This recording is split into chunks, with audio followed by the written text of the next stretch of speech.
Guerrilla crickets. It was fast. Guerrilla crickets. Whoa. Guerrilla. Take large, man the barricades, patrol the cover boundary. At last the time is come, this is a cricketing emergency. Hear this call to arms for every cricket revolutionary. Take up your bats and stones for the test match insurgency. At first they tried to silence us, but we would not be silenced. They threatened us with lies, so we threatened them with violence. Che Guevara, Sangakkara, Joseph Stalin, Douglas Jardine, Robespierre, Darrell Hare, Vladimir Lenin, O'Brien Kevin, guerrilla cricket. It's not about the winning, it's about how many rules you break. Even in cricket commentary, this is the best advice to take. Pick guerrilla cricket, it's the finest choice you'll ever make. There's so much more to cricket than rev counters and a slice of cake. But first they tried to sanitize us and clean up our act. But people like it filthy, and we know that for a fact. Fidel Castro, Lenny Pasco, Carlos the Jackal, Umar Akmal, Mahatma Gandhi, Grant and Andy, Brendan Behan, Austin Ian, guerrilla cricket.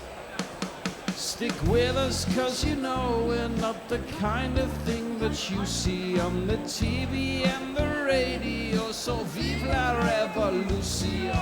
First they tried to buy us, but we would not be bought. Okay, we were, but then we ran away, and we will not be caught. Would not give up the ghost when they left us all for dead. They decapitated us, but we just grew another head. Chairman Mao, Jamie Howe, Ho Chi Minh, Asif Din, Václav Havel, Graham Saville, No Surrender, Percy Fender, Che Guevara, Sangakkara, Joseph Stalin, Douglas Jardine, Robespierre, Darrell Hare, Vladimir Lenin, O'Brien Kevin, guerrilla cricket. Like a game of two halves yesterday, England took a metaphorical 2-0 lead in the first session, and South Africa hit back with a last-minute goal. In cricketing parlance, England are 192 for 4 and have Root and Pope at the crease. Who else would you rather have there? Perhaps Ben Stokes, but more of him later. South Africa will have to bowl with the skill and discipline they showed after half-time to have a chance of squaring the series. Good morning, good afternoon, good dawn, good dusk, wherever you are in the world. Welcome to Guerrilla Cricket. It's day 2 from the Wanderers in Johannesburg. I am Gorilla Hendo, Nigel Henderson, and alongside me I have County Cricket Matters herself. It's Annie Chave.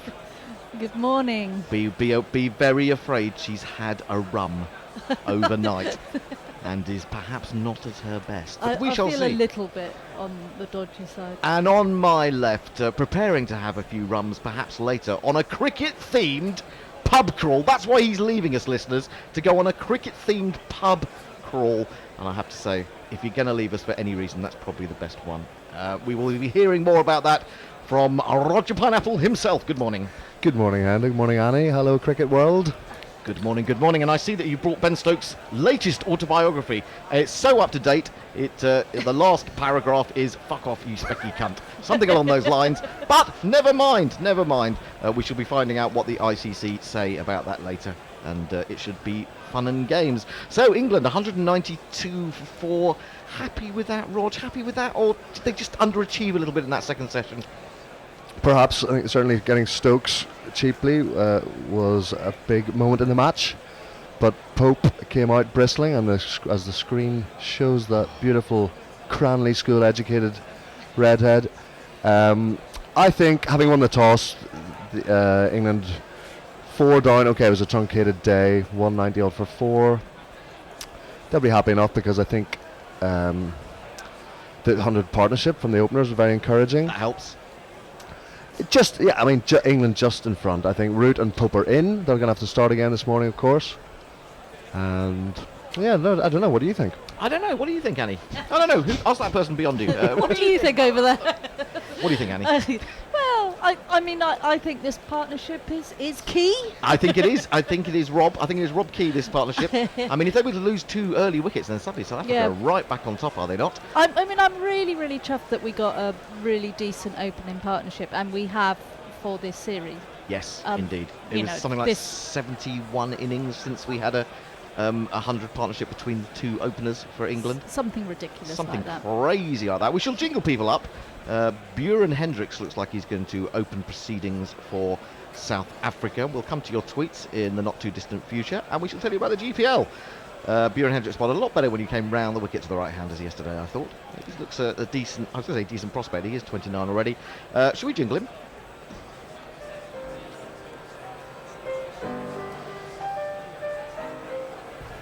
The Saffers are reeling and can't get a break. Their pacemen are injured, they hurt and they ache. Dale Steyn hurt his shoulder, so they're short a bowler. Hendricks and Hendricks is in. And he's flicked away. First ball past a man at leg slip, all the way down to long leg for Ollie Pope's first run of the morning, England's first run of the morning. So he's gone to the other end before we've had time to say this.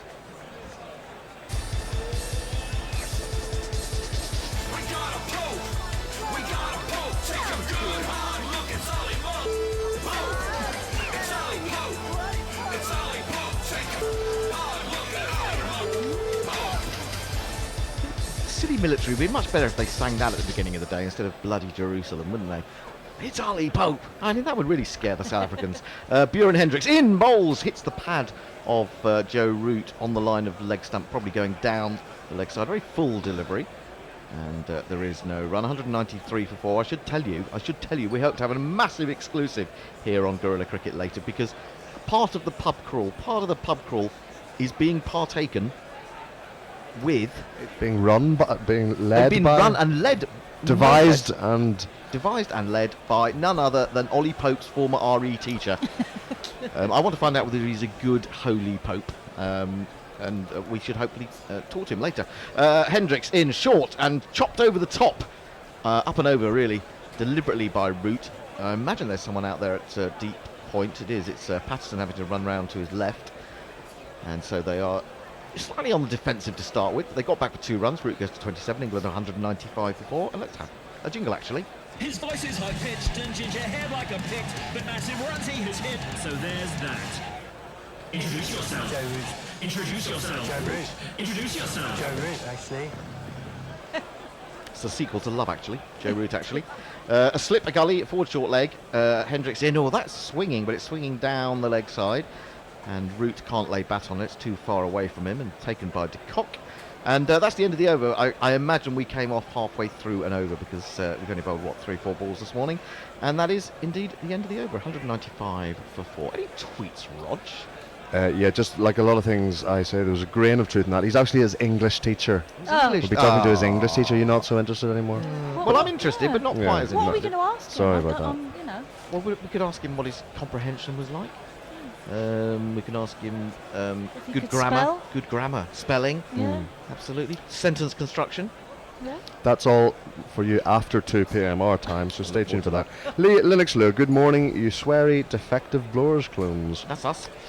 Imi asks, will you be doing commentary for the Pakistan-Bangladesh game? Not today, I'm afraid.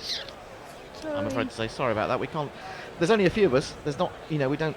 Well, there's not enough of us, are there, to do that? No, we don't especially have as enough rooms. Roger's going off to. Yeah, we're to pub crawl. Pope comes forward to Vernon Philander, who is opening this morning as well. And Anna Forsyth says, hello GC crew, hello Anna. She missed all of yesterday's play thanks to bloody rain and bloody needing to sleep for bloody job interviews. But I'm back for now. For now, that sounds like a threat. The GPL is open. It's £74. I'll tell you a bit more about that as we go on. The first session has been put back. Well, it's still going to be 2 hours, 8:45 to 10:45 English time. Philander in lovely straight probing delivery, fairly full, pushed up to mid-on by Pope, and there is no run. Just let me know when you want me to jingle him I up. want you to jingle him up. Oh, well, I'm the type of guy who will never settle down. Where pretty girls are, well, you know that I'm around. I kiss 'em and I love 'em, 'cause to me they're all the same. I get so gosh darn hammered, I don't even know their names, 'cause I'm a philanderer. It's defended by Pope. He will be philandering, of course, in Somerset all summer. So if you wish to go and philander with him, that's where to go. I'm going to Are philander you with gonna him, definitely, yeah. Would you philander with him only with his special new haircut? No, You don't mind? I'm easy. Okay. No. Now there's a jingle. There's a jingle. Cut that out, Bear. 195 for 4. Thank you, Governor. Is the banner that's being waved by a rare sighting of South African fans in the building. He's in again, wide of the off stump, cuts backward a square. The man at gully dives, but can't stop it, speeding away to the third man boundary for one of these.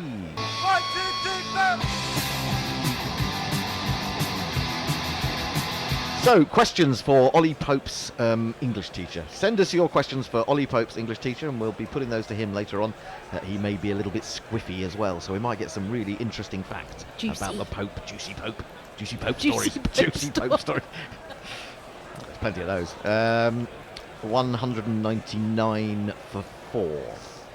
Pope waits for Philander and leaves outside the off stump. Good length delivery. And there is no run. £74 GPL. Go to gorillacricket.com/competition. Estimate between now and 10:45 a.m. That's lunch. How many runs do you think will be scored in the day? Every time you have a guess, you pay us £1. And if you get it on the nose at the end of the day, you get what's in the pot. At the moment, it's £74. But the more of you that take part, the bigger that pot will grow. It'll be overflowing by the end of the day, hopefully. Like that porridge pot that never ever stopped. I don't know that one. There's a little bit of swing there for Philander, and it's left alone by Pope. That's some advert that's escaped me. You don't know it's one of those stories that you read as a kid about this porridge pot that never stops. Did you read that, Rog? It went over all the street. All over the street? Yeah, it was everywhere. And then where did it go? Nobody could work out how to stop it. Oh, wow. Yeah. Who was that by? Ladybird. Ladybird. Oh, they were classics. The Ladybird, they were absolute classics. Tweets. Yeah, Leah, the bundle of joy that is Linux Leah says, I'm okay with the Lobsters singing Jerusalem, but they should sing the Bruce Dickinson version. Oh, really? Bruce Dickinson. What was it? Iron Maiden. Iron Maiden, that's right. And the Man Who Flies. Yeah. Yes, that's incredible. I wouldn't want to be flown by a man who's in a rock band, funnily enough, outside the off stump from Buren Hendricks, now over the wicket to Root. It's left alone. And Imi says, well, that's a shame. It seems you guys hardly cover our games these days. He's a Pakistan. Well, we try. Yeah, we do, but we're limited by resources, basically. I mean, it's a fantastically interesting series that's going on there. Bangladesh going into Pakistan, first home series for a while, isn't it? Test series, anyway. Root settles down, and Hendricks is in full on. Well, not on leg stump, well outside leg stump. He tries to clip it on its way, but again, it's just out of reach, and it goes through to De Kock. Martin Lawrence, hello everyone, I am here. Martin. Hello Martin. Yesterday started late in Australia, so I couldn't really tune in yesterday, but I'm looking forward to today. Well, Martin, thanks for your Always company. nice to have Martin with us. Yeah. Anna Forsyth says, I didn't do it on purpose, but hearing Rod say for now in his accent did things to me. I'm getting really pissed off with all this admiration for other people. What about me? Outside off stump, very wide indeed, left alone by Root. And then, Monday morning, I'm sitting on the bloody tweets, and then some gloriously gorgeous Indian woman comes on and goes on about Roger's wonderful accent, and Oh, and now today. I mean, please, people. Yesterday someone was calling me Jimmy Nesbitt, so, you know. Oh, that's true. So swings and roundabouts, yes. Hendricks 1 for 46, halfway through the 15th over. Comes into bowl with a slip and a forward short leg and a gully, and it's left by Root. This one closer to off stump. A hint of swing back into the batsman, but no real danger. Durban Oak at Woy Palm says, well, I'm in the Unity stand today, much better next to the cameras, and he sends great photo. He's right up above Vernon. I'm worried about Durban Oak because he's been in Wuhan recently. Has he? Yeah, I think you should be carrying a health warning. You should have something on your forehead printed. Watch out for me. May steal your beer. I'm not worried about him. He seems to have a great time. Oh no, he has a great time. It's a great time. Short ball and really well played by Root. Just sways out of the way of that. We saw a very good sway last night. Such a good sway by Pope that he actually fell over. But a brilliant ball that was right at the last minute. He shook his head out of the way, and that one was much better played than Root has been playing the short ball from time to time in this series. What's that thing where you try and get under a low Limboing. Limboing. He'd probably be good at that. Can you go? Yeah. Yeah. Hey, Hello. you did it in the nightclub. I don't think he would be good because he actually fell over. You're not supposed to fall over at limbo, are you?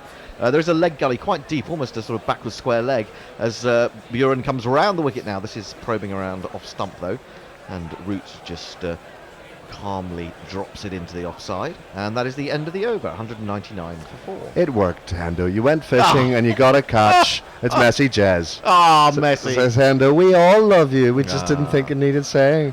And then he sends a video it always needs saying, Messi. of Always a cat, needs saying. a cat wearing a slipper on their head. Not that I'm needy or anything. Nestle Boy says, running late, self-inflicted, will miss the first session. A whole first session? Nestle Boy? Nestle, what about the milk? I've just put you on the rotor, for God's sake, man. You mess with my rotors, you people. How about some love for the Crick Tracker people? Hello to Carol Esculiar Lyoche. Says, good afternoon. Hello. Saki Khan Vardag. Oh, now that's come back into Pope from Verlander, just nibbling off the seam. I thought that might have been worth a shout. Maybe he got a little bit of inside edge on got that. a bat on it, yeah. Otherwise, they might have got quite excited. Yeah, Saki Khan Vardag says, South Africa cricket team is my favourite, me from Pakistan. Oh, right, okay. Mian Ali says, Joe Root, best cricketer. You know, you're wrong, it's Ollie Pope. I would have said 2 years ago, I would have said pretty close to that, but it's just gone off the boil a No, it's little Joss Butler. bit. Well, obviously. Pradeep Jaiswal says, good. Mukhtiar Hussain, hello. Hello. Kiran Chetri says, bad day. Oh, sorry, Kiran, we'll hope to cheer you up. Oh, now that is again coming into Pope, and he can't lay a bat on it, but that might have done a bit too much.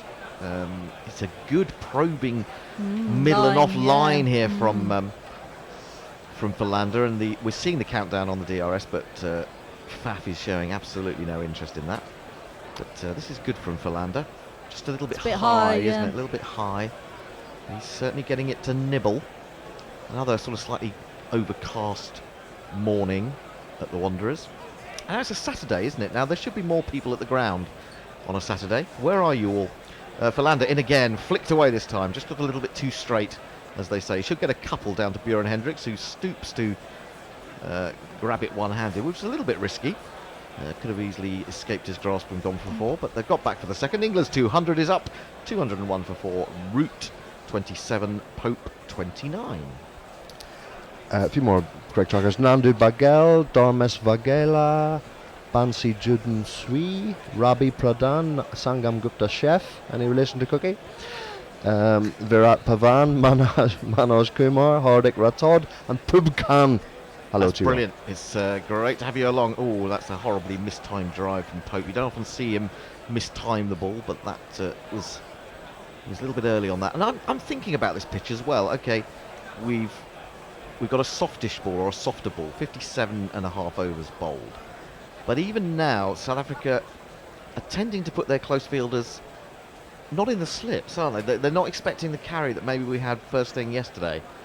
It's much more like the slow pitch we had at Port Elizabeth in terms of where they're placing their field. Not expect. Oh well, hang on. Now they've got 2 slips. Having said that, Pope goes on the back foot and wristily cuts this away out to deep point. Milan does the fielding. They take 1, 202 for 4. A little bit sprinkling of sunshine breaks through. I wonder how much the tickets are to go if that putting up people off. I wouldn't think so. I mean, maybe it's going to build up. Hopefully it will.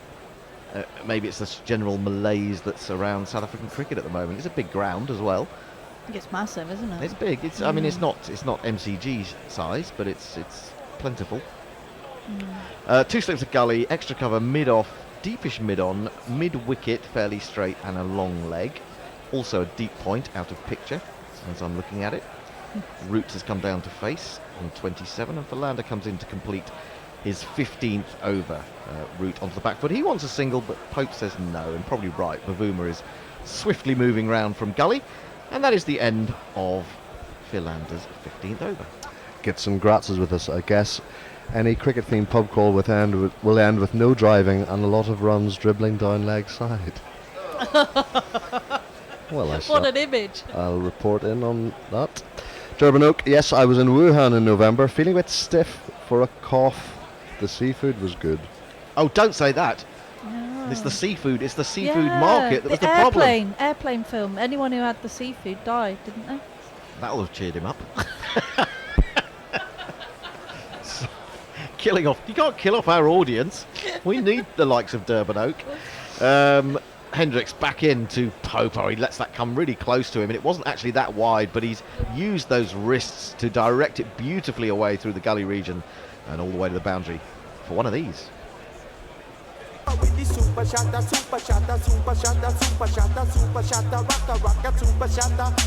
wasn't really a lot of room to free his arms there, but he played it so late. He gave himself much more of a chance of hitting that well. It's almost past him by the time he plays it. And then he plays it with such quick hands, doesn't he? He's a dreamy. He's a dreamboat. Rather a yummy, nice thing to yummy, watch. yummy. Buren round the wicket. This time he flicks it onto the onside. Shots all sides of the wickets, and old style boot used by Njorkje there at square leg to prevent anything more than a single. England moved to 207 for 4, and that is the 50 partnership. You just don't know where to bowl at him, do you? You don't. So Men with Ven is in touch. Hello. David Barrett, of course it is. He says, "Hi guys, you reporter on the spot here. I was sat by the players' entrance at the Wanderers yesterday and witnessed the entire Ben Stokes episode." Did you really? Tell us. Hang on. Was it you? Were you the four-eyed specky kid defended on the front foot by Root back to the bowler? And he follows on. I think the reason Mr. Stokes called the gentleman in the stands a four-eyed cunt because the said gentleman was acting like a four-eyed cunt. Ah, well, it wasn't an insult. It was reportage. Hope that clarifies things. Love you all. Lips emoji from. Gets around. Does Men with Ven, doesn't he? One moment he's in LA, the next moment he's in Singapore. Does he go around with Durban Oak? He must do. Yeah. Have you been to Wuhan recently? Did you have the fish? Don't have the fish. Don't have the gecko. Dropped down just behind square towards gully by Root, and there is no run. 207 for 4. Root is the score. Desperate for that single, isn't it? Has he scored today, or has it been all? I think he has scored. He has, yes. He's got right. 2. Yeah, he got 2. Strange Carrots is with us. Morning all. I predict a wicket fest today due to me being too busy to listen to you, as I will be helping to sort 4-year-old daughter's birthday party. Things seem to happen when I stop listening.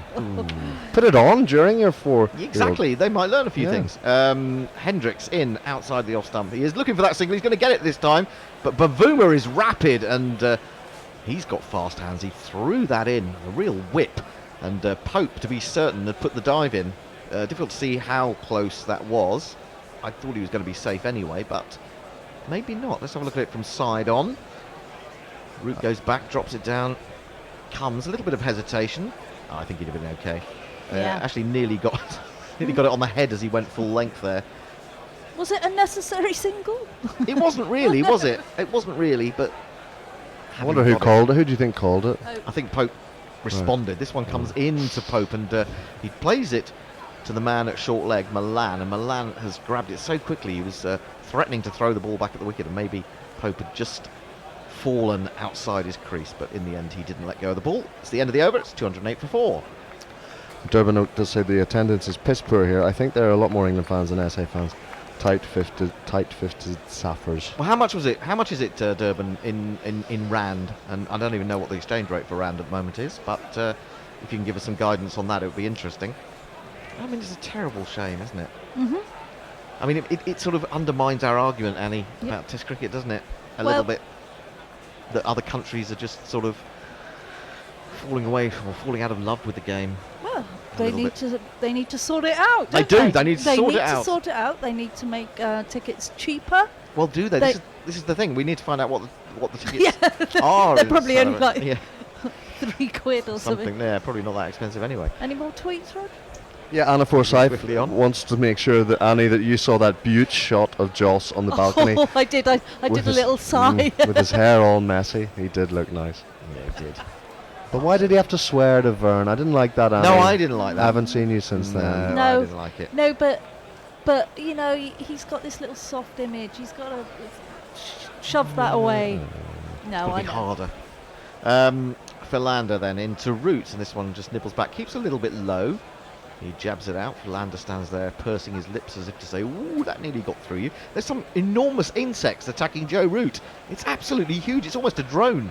It's a live drone is attacking Joe Root. Did he swear at it? Probably, yeah. I was really worried. I went into work the other day on Sunday near the Shard, and I'll come back to that in a moment. For those of you who know the Shard at near London Bridge, Philander in, bowls to Root. Root covers up in defence, pushes to mid-on, and I was just sitting there having a cup of tea before I could steel myself to go into the office at about 2 o'clock in the afternoon, and there was this drone just sort of, you know, burbling around. Do you think it was your office? They're looking for me. Yeah. Where is he? Where's Ender? I still had 5 minutes to spare. I shouldn't have been at my desk at that point. But I was a bit worried because a lot of planes fly around there, and I thought, is that allowed? Is that allowed in the middle of a city? I don't know. I don't know what the drone restrictions are. Philander in, bowls to Root, comes back into him, gets a mixture of bat and pad on it, more bat than pad, and the ball runs towards mid-wicket. Philander's been much better this morning, hasn't Yeah. he, than yesterday. He's been really on that good off-stump line. Yeah, very accurate. And he's attacking that front He had a pad. spell yesterday where he was good as well, but He started poorly. I Yeah, thought he he was did. letting them get Very away. much. Yeah. It's funny, isn't it? I mean, you'd think when you're coming to the end of your Test career, you'd give it one but last he's go. got to build himself up for Somerset. That's true. Yeah, that's true. Doesn't want to lose all his energy before he gets there. He's got some terrible He's fielding got to do some there. philandering to do. Exactly. 2 slips waiting as he comes into Root, and Root leaves outside the off stump. Through to De Kock it goes. I suppose it comes with an extra pressure that, you know, when you know it's your last time, you might just tense up a bit. Yeah, no, that's true. I was thinking more, not so much of this test, but of the test in Port Elizabeth, where he just didn't look interested at all, did that's he? fair, yeah. And he was very much underbowled in one respect by Faf as well. Martin Lawrence, sorry to be serious for once. That's okay, Martin. What? We like being serious. But I'm just wondering, when South Africa play their next test, Ooh. do we think Faf will still be captain by then? Oh, I don't think so. They've got a series in the West Indies, haven't they, in the summer, I think. Philander in, bowls a much fuller delivery, and Root props forward and just blocks the ball up to mid-off. He did hint that this would be his last home. Yeah. Might be his last home. Although I think he was a test. little bit shocked to lose the one-day captaincy just like that, without anything really being said. De Kock, of course, taking that over for the series that follows this. It was suggested he test. wasn't Yeah. aware of that. And I mean, I know he's very ambitious, isn't he, to play in the T20 World Cup. So he'll be a little bit worried, I would think, by the fact that he's lost the ODI captaincy, whether that has any knock-on effects for that. Anyway, I'm not sure that they can give up quality T20 batsmen like Faf at this stage. This is played into the gully by Root, and is the end of the over. Pope goes off to get some new gloves by the looks of things. 208 for 4. And Durban Oak tells us that his ticket for one of the better stands and on the cover is £200, which is a tenner in our the Queen's. Wow. But if you can't go to Test cricket at a tenner Oh in one of the my. best stands, that's terribly disappointing. What is wrong with you guys? Peter Lloyd, nobody dies in airplane. The people who have the fish just get sick.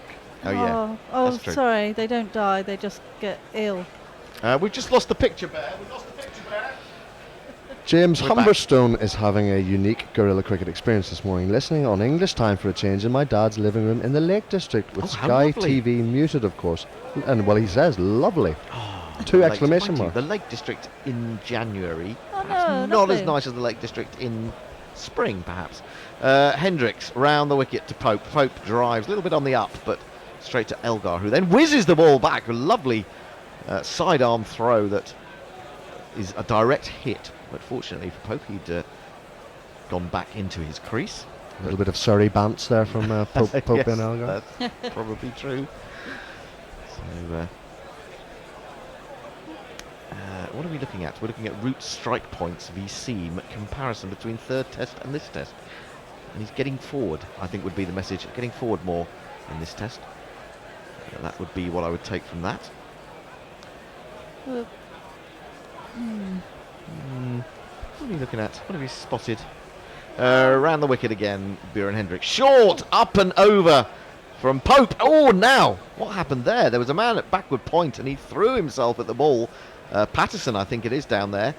And just for a moment, there might have been a worry in Pope's brain that his innovativeness had brought about his downfall. But in fact, it's not that far away from the man, but it has gone for 4. The number of the day. Who could ask for more? The number of the day is 4. Yeah, he jumped off his feet to play that. It was quite high. It was short delivery. He thought by going up and over he'd be perfectly fine, but it was a little bit too close for his liking to Patterson. Another short ball from Hendricks, hoping for a repeat performance, but this time Pope rather wisely ducks underneath it. Straighter one this time. The important thing about that shot from Pope, he tried to hit it really hard. He deliberately did try and go back. He was certainly aware of the guy out there and probably aware that there was a plan to try and get him out, but he tried to go backward square and he really hit it hard. So Patterson Patterson was scrambling to his left. he likes to get to play the- and jump up Yeah, off his feet, doesn't he likes to hit Yeah. He the just ball. likes Yeah, he likes to Likes to hit the ball Likes all to- over the park. and be inventive, I think, Yeah. as well. In comes Hendricks, bowls. Oh, now that, funnily enough, keeps rather low, but he manages to jab down on it, get it away through square leg, or backward square leg for a single. Pope moves to 40 in fact, 213 for 4. I should catch up on these tweets. I Yep. just find it hard to take my eyes off that beautiful, beautiful Ollie Pope.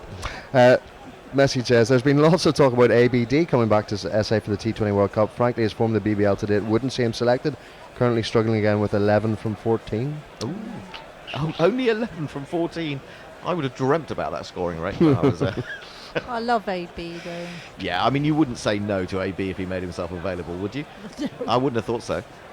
Hendricks bowls Fuller, and Root threads this into the offside. It's chased by Elgar, but eventually it's Patterson doing more work, coming sort of 35 yards round the perimeter to do the fielding. Root gets back for his second. He goes to 30, and England to 215 for 4. Linux Leah sends us, Aldi recently started selling what they call craft beer. I haven't tried them yet. The cans are just great. And they're called Wild Monkeys. Wild monkeys. They do, well, I think that's what you get at Wuhan, isn't it, for dinner? Does sound like. I mean, I was quite worried what I heard about this morning about the various things that were. This is helped on its way by Root, kept quite fine. That might go all the way. No, it won't. Into picture comes Pretorius, and they settle for the single. Yeah, I mean, it's very much wild meat and apparently very fresh meat. You can have it killed in front of you. Lovely. I don't fancy that myself. No. I mean, I suppose you do that with. No, you don't do that. You do it with lobster, don't you? Mm. I mean, lobster is cooked in Or what crab. can be, or crab. Yes, yeah, that sort of thing. Yeah. like Pinchy in The Simpsons. Oh right, no, Mayor Katie, when she was there 4 years ago, test tickets were pretty cheap, about £5 to £10 per day. Lots of sick formers came in after school to watch the last session. Well, I that's imagine, good. I imagine they're not at school today, it being a weekend, but you just think the general Johannesburg population, I mean, maybe for a lot of the population, even 10 quid is too much, to be honest. Yeah, oh, yeah. Yeah, but for those with the means... I we wish would've our already got test there. tickets were 10 quid. Well, yeah, absolutely. Anyway, we're going to have first change of the morning in a playing sense, not a commentary sense, although that will be coming pretty soon. Anrik Nokia, great jingle, is coming into the attack. A little bit expensive yesterday, 1 for 53 from his 11 overs. First spell was pretty poor. If your number one project is to have yourself a bride, I think I've got to your number one guy. He was bought by a franchise when he was buying meat. He's in, bowls to Root. Root wants that single, jabs it square. Bavuma has to hurry round to his right, but won't be able to stop them. So Root goes to 32, England to 217 for 4. I'll bring you Nortje's field in a moment. Arthur Patricia's England in danger of having 6 competent top 6 batsmen. Stop it. This is not what English Stop cricket is it. traditionally about. I don't know what's going off out there, etc. No, indeed. We've got a slip, we've got a gully. Some changes are being made. An extra man is coming over to the offside to fill in an extra cover. He's being taken away from mid-wicket. Man is coming off the fence to an orthodox mid-wicket. And so we had a mid-wicket, mid-on, mid-off, extra cover, deep backward point, gully, slip, and a long leg. And Nortje, right arm over the wicket to Pope. And he's got the edge! Oh, it's just short. What on earth happened there? Maybe that wasn't an edge. Maybe that came off the pad, because it seemed to rather loop, didn't it, towards first slip. I thought initially that was going to be a catch, but it just dropped short. So I'm thinking it might have just been the back pad that struck. Let's have another look at this. No, yes, it is elbow. elbow stroke, back thigh, back hip, maybe. But initially it looked like an edge. It on his didn't it? elbow, but it didn't. So I was alarming you for no real reason. Well, it certainly beat him. It squared him up. There's a corker of a delivery and just... Yeah, he's just trying to turn Just that into the missed onside a little bit when he yeah. perhaps should have been playing straighter. I guess I've got been asked another note. Jason is not yet here, and he's due in next, is he? This is driven for 4 by Pope, and he moves to 44.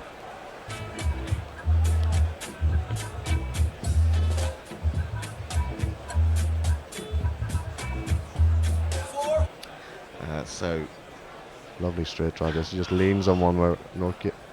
what's so good about that shot? It's yeah. almost a checked drive, isn't it? He Yeah, doesn't yeah. follow through. He just makes the timing so perfect Yeah.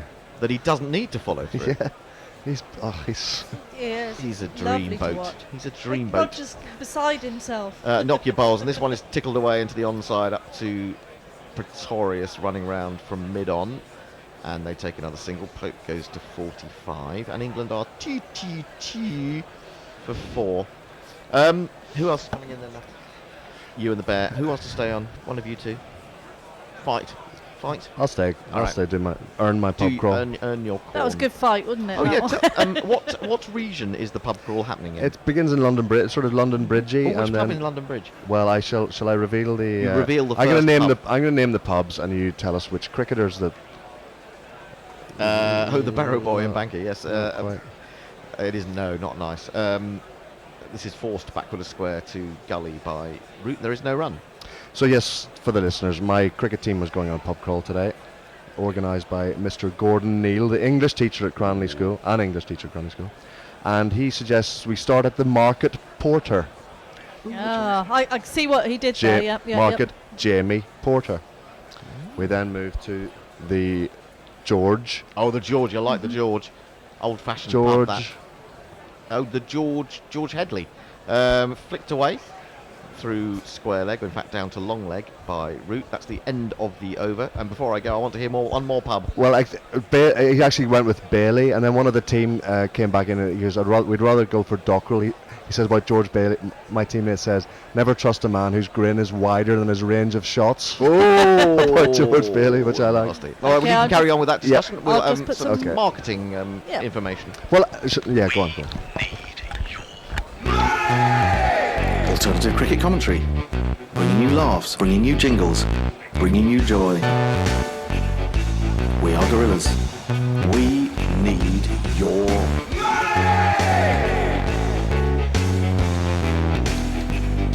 Patreon.com/Gorilla Cricket. Yeah, give us money and help us cover more Pakistan games. England 223 for 4, half an hour into day 2. You're listening to Gorilla Cricket's coverage of England's tour of South Africa 2019-20. As I say, half an hour into day 2 on the 4th test of the series. England lead the series 2-1, are 223 for 4 after 62.1 overs, because the new bowler from the golf course end starts right on over the wicket to the England captain, Joe Root, who blocks the point. There is no run. Wouldn't that be... oh, Jesus Christ. That'd be nice, this man. Have you heard Ben Haddison? He's a bowler, South African. favourite ferret shooting coming. He's got a really fine abdomen. Do we know he has a really fine abdomen? Have we seen it? 2 slips from Dane Patterson and his abdomen, fine or otherwise. Full outside off stump, trying to tempt Root with those 2 slips in place. He drives pleasantly, but in Denley style, straight to the fielder at cover. There is no run. 3 over spells, I think, only for Hendricks and Philander this morning. South Africa and Fuff trying to find out what there is for all of the bowlers.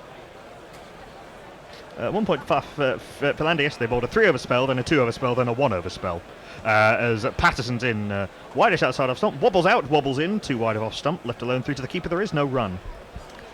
A lot of tweets. Anna Forsyth said, I won't reopen fucking Gutgate, Rog, but in sports people swearing news, my hockey team's goalie was mic'd up at the NHL All-Star game. Immediately forgot and let in a goal and yelled, "Oh, fuck off." Never been prouder I of did that him. in 5-a-side a couple of times on Well, you were mic'd up. I was not. Had I been, the local youths would have heard some untoward words, although they probably know far more than I do. Bavuma at Gully Fields as Root plays this with an attempt to look like Kane Williamson, running it down to third man, but can't beat Gully, and then takes a random wonder to square leg for no apparent reason. There is no run. That near run out of Root, wasn't it, diving into the crease from... No, it was Pope off Root. Yeah, Shade, remember Bavuma's run out at Perth when he was threw the ball against his own momentum while he was diving to his right, through to his left, through down the stumps. Bavuma is not someone whose arm you want to take on in a hurry. Penultimate ball of the over. Again, a little bit of wobble from Patterson. Root happy to play. Hendo pointed out that he's been much more on the front foot in this innings, and again, to cover it goes, though. There is no run. Durban Oak has checked, and you can get a ticket for £100 in the open wood stands, which is £5 English. Jesus, that's good, isn't it? Yeah, £100. It's not the equivalent of, because the wages are so much lower, but point taken. I do think there's a little bit too much made of attendances at Test cricket. You know, there are almost certainly more people following and watching Test cricket than there have ever been. As this wobbles into Patterson again, Root bodily outside off stump, plays to cover, there is no run. A maiden from Dane Patterson, decent over England, 2-2, 3-4. You know, services like ours and people watching on TV and on streams and on services like Crick Info. I mean, the game makes its money out of that, but I mean, it's a spectacle, isn't it? You want to see full grounds, you don't want to see... Yeah, sure, it makes the TV coverage better too. Absolutely. But, you know, it's not the only sign of... no, not at all. I agree with that, but... Morg asks, is Ollie Pope the greatest new hope for English cricket ever? Well, he certainly looks it, doesn't he? I mean, he's making Rooty look like a junior partner here, isn't he? I mean, greatest young hope. Yeah, the fact that he's young. Greatest young hope since Hick. Well, Hick never didn't come in as a youth. I would put him. But he had WG. He had that 4 years of anticipation with Graham Hick. And with Peterson, I guess. Then he got roughed up by the Windies, and that was that. But Pope is the future. 20,000 Test match runs, I'm predicting. James Humberstone, the Lake District in Jan looks like this, and he sends a nice photo of misty moors. I spent the out on the wily windy wars. I spent the New Year period on the Isle of Wight, which is very lovely and atmospheric at this time of year. I've never been to the Isle of Wight. It's very pretty. My dad's and school's parents live there. He's always going there. Andrew Norkier goes round the wicket to Ollie Pope with a short leg in place. Pope takes on the pull shot. There was also that sort of catching square leg, and presumably 2 men back on the hook. The finer of whom, Buren Hendricks fields. They come through for the single. Norkier going Popey line. One of my cricket team is from the Isle of Wight, Chris Scotty Scott, and we're very much hoping he joins us today on a pub call because he is wild. Hampshire play on the Isle of Wight sometimes. When we had Sam Northeast in during the World Cup, he had Ajinkya Rahane had just on 100 partnership on the Isle of Wight. Yes, same field for Joe Root actually. There's the short leg, the man at leg gully, the man at catching square leg, a man back at long leg, probably a man back at deep square leg. There's also a slip and a gully, a cover and a mid on. Root gets that down and plays it very well into the gap between the catching square leg and the leg gully. Dane Patterson fields. They come through for a single. This is a shot that Dom Sibley would do well to develop. Very much a plan here, isn't there? Two men out. 2 men out, 2 men catching. But the slip in the gully just in case. I guess for the change-up where Norkier goes very full and wide of off stump. Andrew Norkier taking a leaf out of the Neil Wagner book. Morg says that De Villiers is, well, this was 9 minutes ago, he was 36 off 20. Sorry, I'm behind From on these 11 tweets. off 14. Yeah. Leonie Hicks, morning to you. Love to hear you over the airwaves on a grey and miserable Saturday to accompany the tea and toast. No better way to start your Saturday. Dr. Leonie Hicks, your cosy is currently Oh, adorning our wow. mic. What a shot that is from Ollie Pope to go to 50. Took on Anakin Nokia with the short ball, pulled it off his nose. A glorious, almost hook shot, really, down between the two fielders on the boundary for 4. He brings up his third Test 50 in glorious style. It's Nissan She. It's Nissan She. 50 runs. Your 50 runs. Well done, well done. Well done, well done. 50 runs. Your 50 runs. The job is only just begun.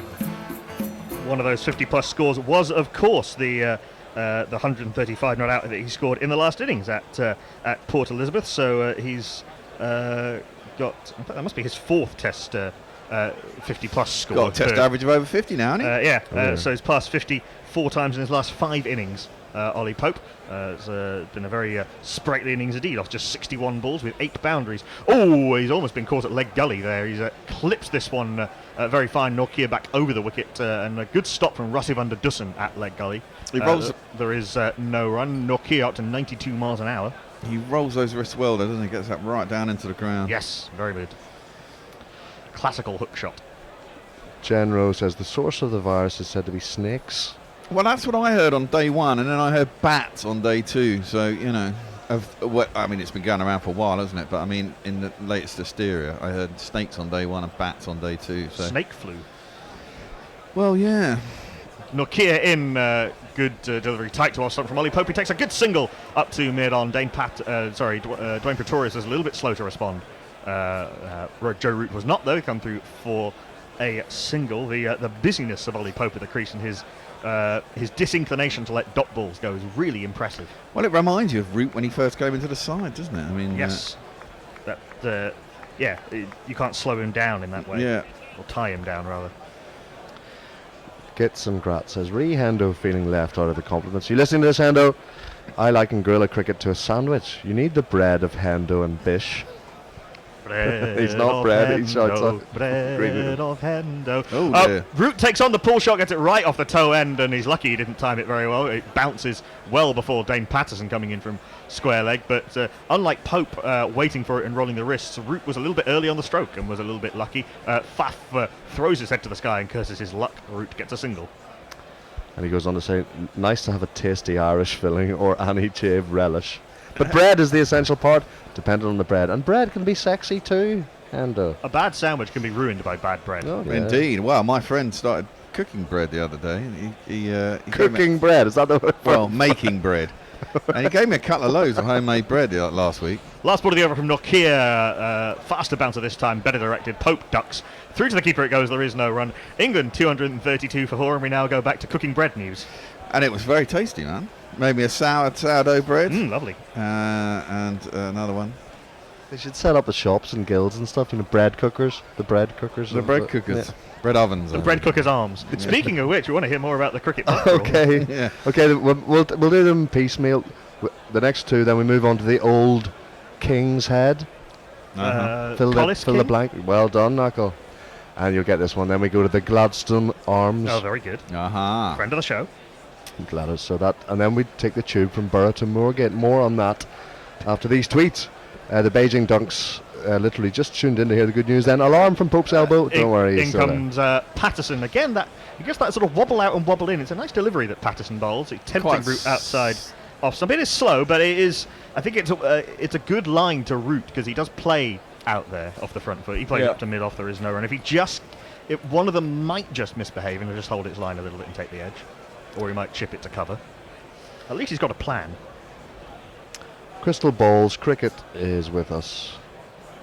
Hello. Hello, Crystal. Bowling from mid-crease, Dane Patterson drags his length back a little bit. Root jabs this defensively, dribbles through to Quinton de Kock, in fact, off the bottom edge, and there is no run. What are the rules of a pub crawl? Is it a pint in each one? Yeah. Or drink of your choice? I think there'll be shots at some point. That will. I'm right in thinking you guys have a signature cocktail. Well, yes. It's double gin and pineapple, which which is the whole basis of our emblem and name. Third ball of the over. What a shot that is from Joe Root. It was a little bit back of a length. That one did come into him, but Root leaned back and from over the top of off stump plays a lovely late cut past the dive of Bavuma. Beats him fine at gully. Down to the third man boundary for 4. Wonderful stuff from the England captain.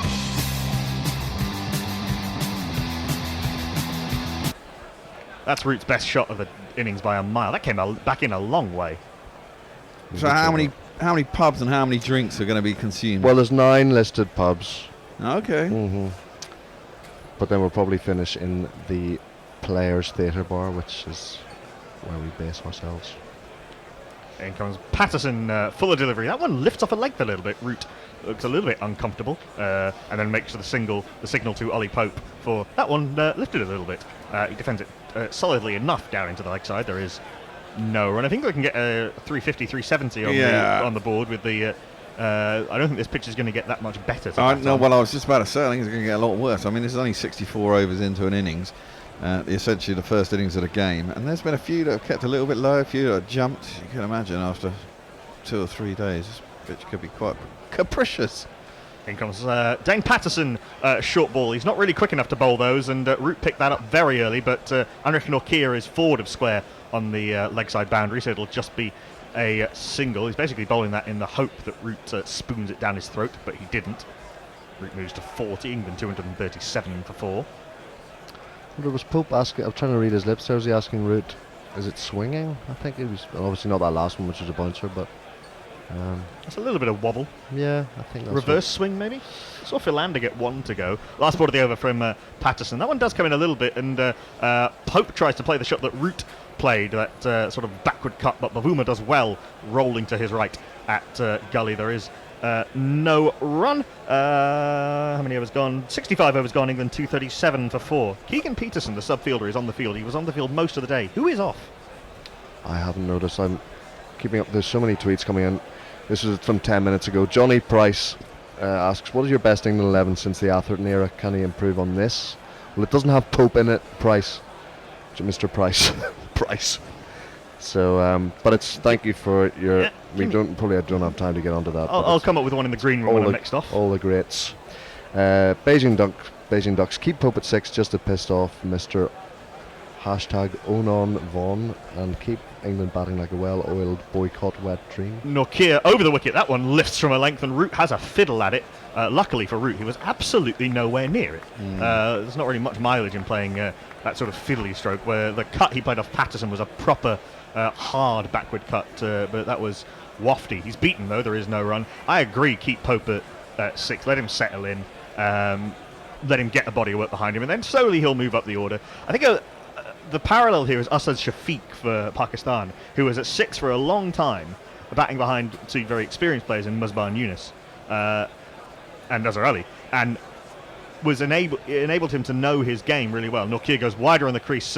Root takes on the pull shot, and Bjorn Hendricks was not that far away from it at long leg, but Root timed that so well and got it that even though the man only had a few yards to make up to his left, he couldn't get it.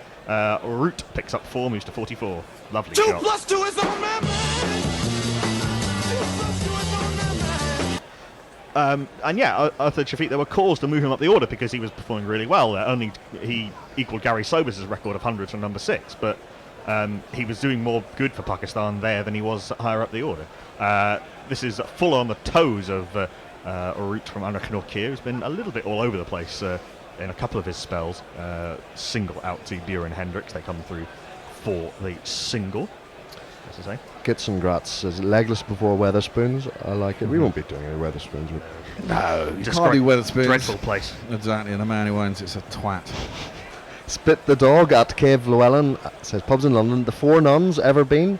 Marvellous sing-along type place. It doesn't ring a bell, the Four Nuns, but maybe tell us exactly where it is. A lot of pubs in London. Yeah. So many to get around. You've got to chalk up loads in a day. Here in with the short leg in place. Back of a length, tight into middle and off stump, but Pope recognised that there was a single into the leg side with the short leg and the leg gully in place, and he punches it to the right hand of Dwayne Pretorius, that very heavily strapped right hand of Dwayne Pretorius. We saw the shots of his hands and fingers yesterday. It looked really nasty. Like sausages, didn't they? Broken and so forth, like a wicket-keeper's.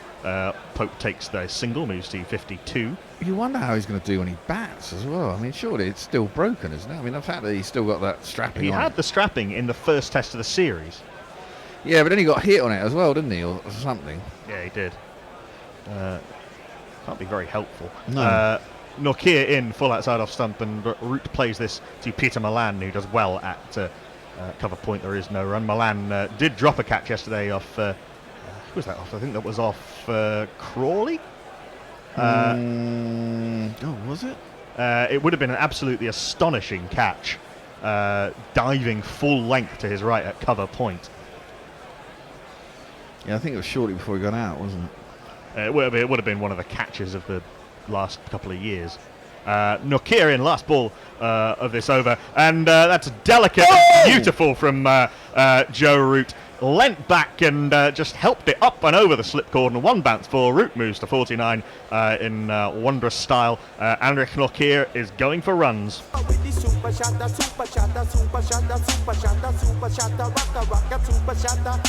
The very best of the uppercut. England 247 for 4 after 66 overs. That was a lovely shot. It's taken Root a while to get going this morning, but I feel like in the last couple of overs he's got his rhythm, he's got his timing, he's looking in the zone. Well, you do wonder how, played it to form by Ollie Pope. Oh, well, exactly.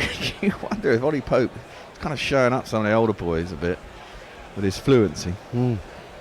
Partnership is now 90 from just 126 balls. James Humberstone says, lovely and atmospheric are probably some of the kinder words one could use to describe the Cumbrian weather today. Dane Patterson trundles in. It's a little bit harsh, actually. He's bowled all right in this test. Again, a little bit of wobble outside off stump. Pope defends. Back to the bowler. There is no run. Leonie Hicks, Hampshire do indeed play on the Isle of Wight from time to time. Supporters are encouraged to bring their own chairs. Message as the SA bowlers just don't do first sessions, do they? Woe betide anyone batting after lunch today. Well, that's a good point. Maybe another rocket coming their way from Boucher. Oh, and the boys. they've been a lot better today than they were yesterday in the first session. Patterson in a little bit too straight, and Pope works this from middle stump down to Dwayne Pretorius at long leg. Dane Patterson has a good seam bowler's arse. Yeah. What, you mean large? He's sort of golfy build, isn't he? He's kind of squat. Yeah. But strong lower sort of hind quarters, powering him through the crease. Yeah, but he does. It is. I think you're okay to call him a trundler. Yeah, he is a bit. But I mean, at test level, I mean, come on. In comes Patterson. That's down the leg side, and Root probably will bring up 50. That might be leg buys, actually. I'm not quite sure. Was leg buys. It was very full down the leg side. I'm not sure if anything Root got on that. We've seen the 4 signal. We've not seen any signal from the leg buys. Just grazed the pad, beat Quinton de Kock. 4 leg buys to England.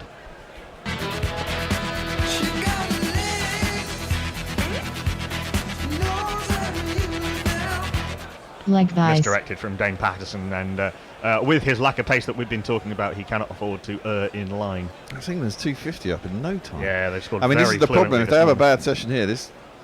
It certainly makes it that much harder for them to win the test and to win the series. Wide outside off stump, better line from Patterson, left alone by Root, 3 to the keeper. There is no run. England started on 192 this morning, so they've added 60 in no time. And we should say the GPL. Anyone entered the GPL? I'm going to check the GPL. 74 quid was the pot this morning. No, yeah, people have still got time. You got an hour and 10 minutes to enter the GPL. Yeah, it's true. You know how to do it. GorillaCricket.com/competition. Follow the on-screen instructions. That no, it won't be Root's 50 because Faf du Plessis does brilliantly at leg gully. The fact that Faf is there slightly indicates that was a plan to try and have Root play to leg gully, although Patterson's not really bowling as such. Anyway, it was very well fielded diving to his right, and Root with the clip to leg does not get to 50. We see the South African TV directors usually perv on young women. They're now perving on young men in Speedos. Yeah, South African Speedos, no South African less. flag Speedos, like Faf de Klerk, the the rugby player, World Cup running rugby player. Lovely on drive from Joe Root. That will be 50. It'll be 51. In fact, Bjorn Hendricks comes around from mid-off and beats mid-on to the punch, even though it was going towards the long on boundary. That is Joe Root's 47th scorer between 50 and 99 inclusive. 52 off 87 balls with 5 fours. 50 runs. You're 51, runs. sorry. Well done, well done, well done, well done. 50 runs. You're 50 runs. The job is only just begun.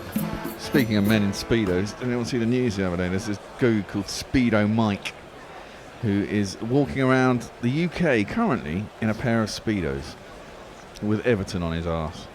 Fair. He's a scouser. Mad scouser. I can respect that. Good on him. Is he doing it to raise money for some worthy cause? Absolutely. He's raised more than he wanted to, so that's good. Good man. Durban Oak said Pope was chancing his arm with all these hooks and pulls. They've set the field for it. That was 10 minutes ago. But I'm going to try and read them all. Linuxley, I think the word you're looking for is baking bear. That was what amused me. But bread cooking, I think, should take off. Is GC getting a bread maker a sign of impending gentrification? Says Arthur Patricia. Well, he hasn't brought it into the... It took us 3 years to get a kettle. Yeah.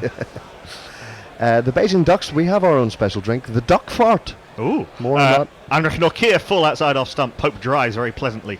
Dean Elgar parries at cover. There is no run. A duck fart is a layered shot with Kahlua, Bailey's Irish cream, and whiskey worth a try. That sounds dangerously That smooth. sounds a lot better than 2 shots of gin and pineapple. Yeah, well, Durban Oak says gin and pineapple sounds like it tastes the same coming up as going down. Yeah, it's not nice. I don't know why we do it, but someone came up with it back in the day, and the legend grew.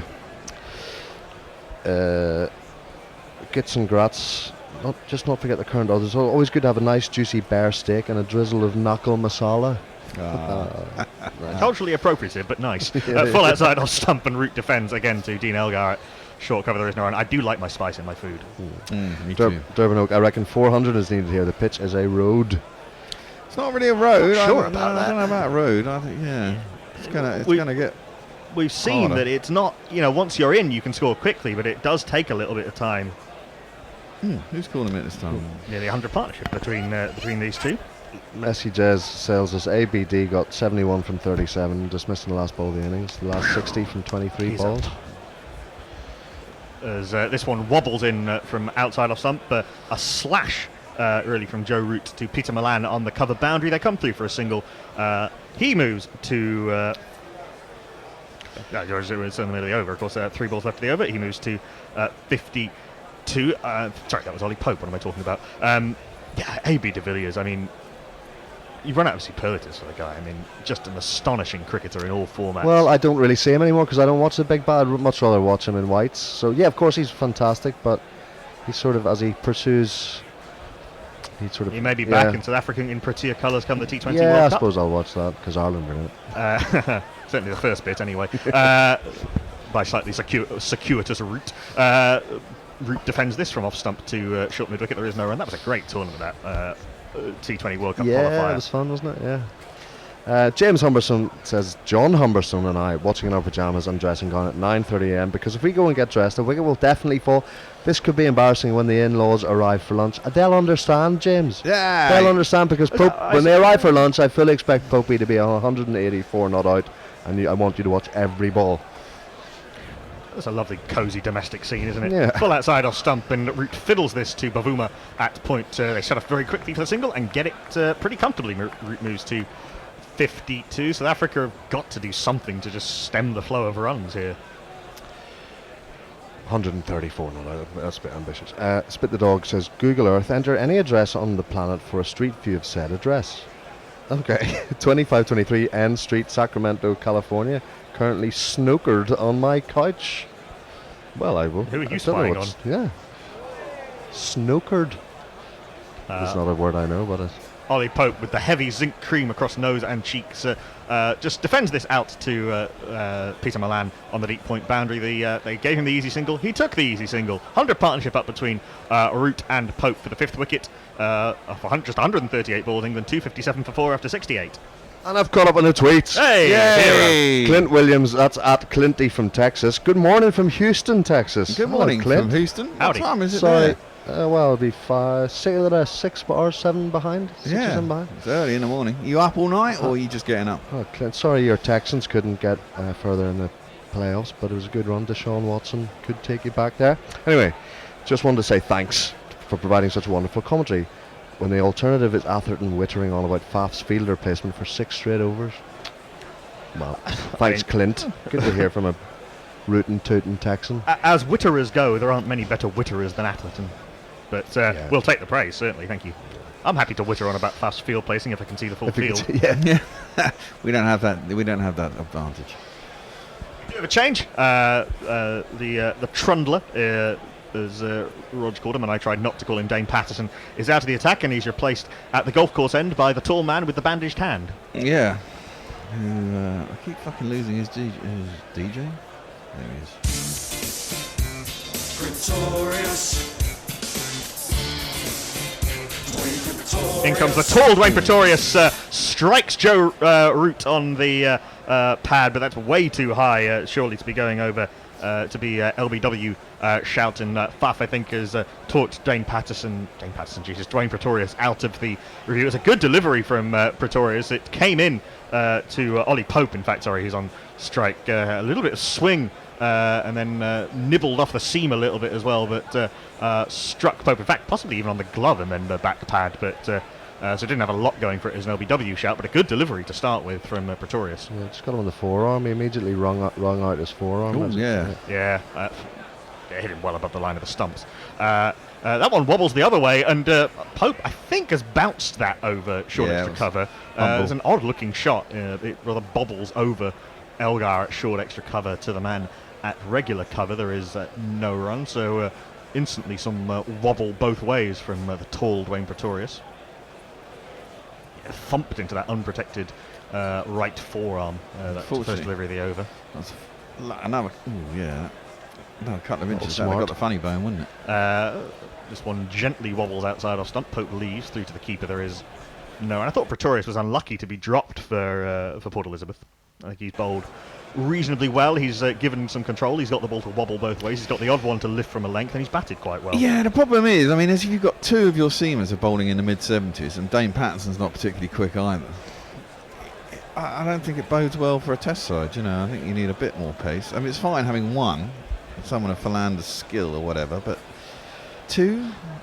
Full and driven by Ollie Pope. Slightly close the face. I think trying to get that very straight of the stump. Bjorn Hendricks field at mid-off. There is no, and obviously Kaisa Rabada's ban, Ngidi is injured, so there's two genuine pace bowlers you don't have.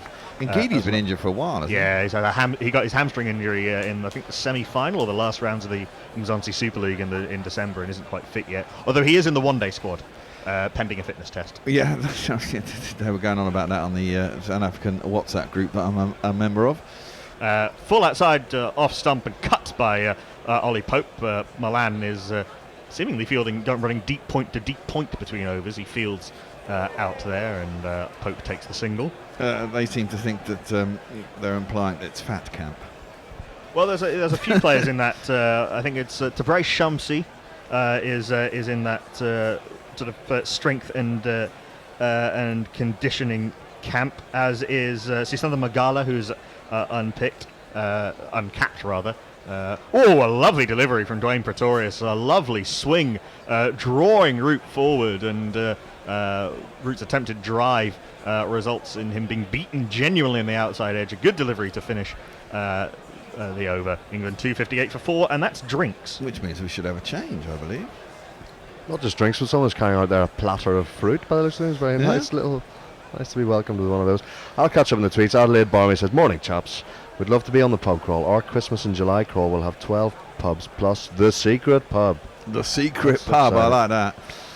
When we get to the slow middle overs, Anna Forsyth, well, that doesn't happen in tests, but she says, when we get to the slow middle overs, can we play KG's jingle? Just because he messed up doesn't mean all of us should suffer. Well, we're at a time where we could play KG's jingle because it's a drinks break.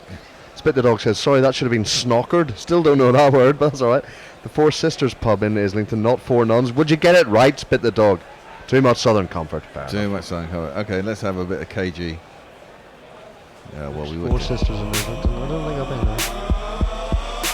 What's his name? He's a high roller, rock and roller, scariest, deadliest, killingest bowler. He can sink your oats like the Spanish Armada. No one faster, no one harder. What's his name? What's his name? Tell me, what's his name? KG. Looks like it's just off Upper Street, the Four Sisters. Of course, just over halfway to Seven Sisters. Well, Jace has arrived. Anyone else coming in? Just you? Okay. So, Genro asks, what's... Roger's coming over to ball by ball, and I'm going over to the jingle chair. What do we make that change now, in fact? I shall play some little tune. Rihanna's going to tell you how you can help us out, and we do need your help. Yep, you owe us all right. You think this alternative cricket commentary stuff comes cheap? Well, we need some dollar bills to help pay our bills, so please go to patreon.com/GorillaCricket and sign up to make a regular monthly donation. You know there's literally nothing like Gorilla Cricket's coverage, so don't be tight. Dip into your virtual pocket and throw some cash our way. See, Rihanna knows. Patreon.com/GorillaCricket.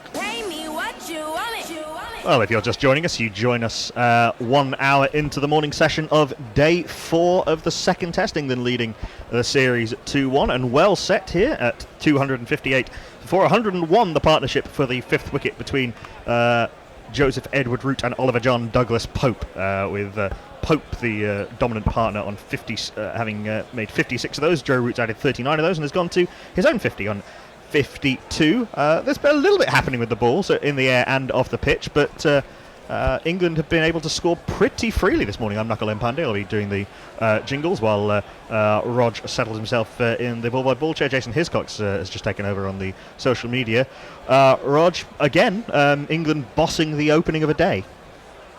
Yeah, although South Africa started better, I thought. Philander bowled 3 good overs, but was yanked out of the attack, and then it's been that, obviously, the diet of seam, and Nortje has been very expensive. He's going to continue as we resume after drinks, and he's over the wicket. He's bowled Ollie Pope off the inside edge.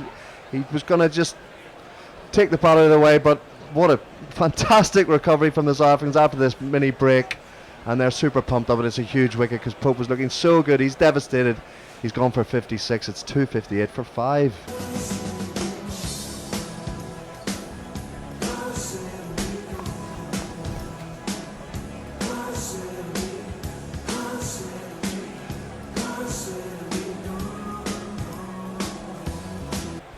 Oh, Popey, we chopped on in the second innings in Cape Town, and then he hadn't been dismissed since then, but that's why it's such a big wicket. He was just looking to withdraw. Maybe the concentration wasn't quite there, but you've got to give a bit of credit to Nortje for that corridor of uncertainty. Jason Hiscox.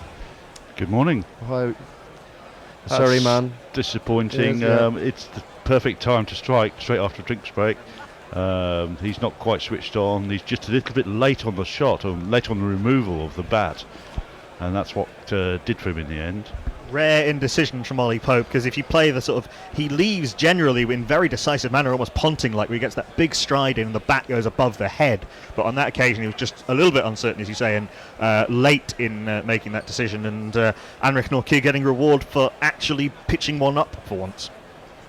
Yeah, well, that's changed things after a serene morning. Indeed. Didn't even have a chance to reflect, because Test cricket always moves. Yeah, Pope 56 off 78 balls with 8 fours. The partnership 101, 10 short of England's record 5th wicket stand at this ground.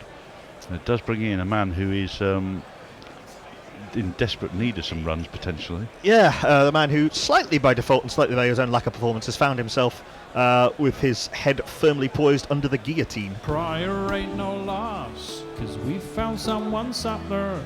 Okay, he can't spell Joss, but he also can't spell Butler. Joss Butler.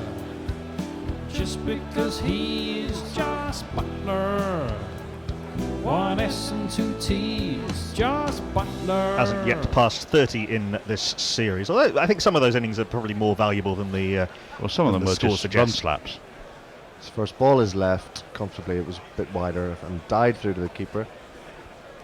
Did you read Matt Roller's piece on Crick Info about Joss Buttler?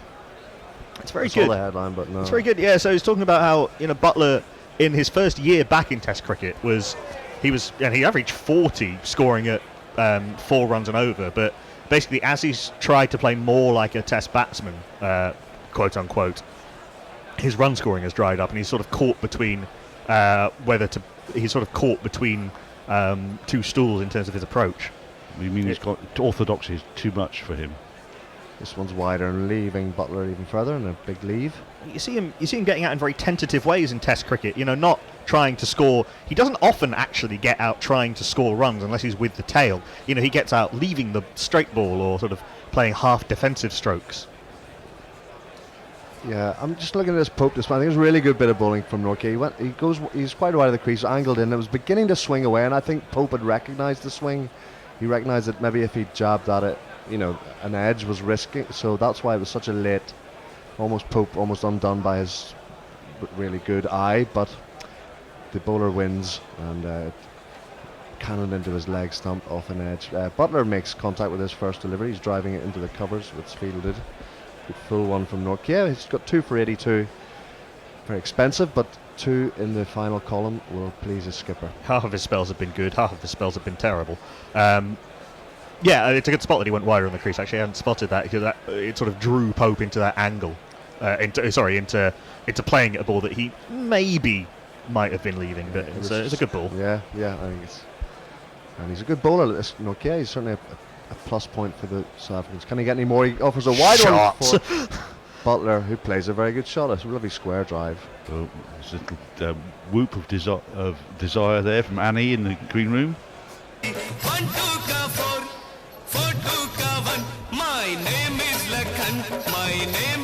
Not quite a half volley. If you're going to go at it, though, go at it, and Buttler did. That was very much on the up. That's a superb shot with the hand-eye coordination. Yeah, very wide. His feet didn't really go to the pitch of it, but his balance was spot on, and a lovely full flow through the ball, and he's off the mark. Well, I think Jinro, the chance has gone now. She said, "What's the rule on Chawson wickets? I've not fully recovered, but I still want to potter about. I need to fidget, but I don't want wickets to fall." Potter away. Too late now, I think. That ship has sailed. Magical thinking abounds in cricket fandom. 2 slips in the gully for Nortje, who's working up a good pace. Buttler defends well to Elgard, extra covered. It's the end of a successful over as South Africans resume and reduce England to 262 for 5. John Perry says, having a family party at our house, 9 drunk adults, 5 children under 6. You chaps are the last fraying link between me and sanity. Keep up the good work. 9 drunken adults, 5 hyper kids. And the Beijing Ducks say, since you're playing jingles, can I hear Zach Crawley since I keep missing it? I've heard it's a cracker. There's a request for you. Tony Bishop, our own Tony Bishop, says, going very nicely these two, but a long way to go to beat the Wanderers' 5th wicket partnership record. A whopping 385 by Greg Blewett and Steve Waugh in 1997. Is that the one where they batted all day? Yeah, they did, yeah. England's record is 111 between Stokes and Root, actually. And Tony Bishop immediately follows this, and there it is, the kiss of death. Pretorius on a length at a gentle pace, and Root stretches forward in comfortable defence. He's on 52, and he'll look to get England to a competitive total. Obviously, I have some facts about that partnership between Steve Waugh and Greg Blewett, which I'll give you in just a second. Hit them now. I'll give you a few. Yeah, so it is the highest partnership for any wicket at the Wanderers. Old or new, in fact. It was the only 100 partnership of the match for either side. Pretorius on like Ritz in his crease and defends into the onside.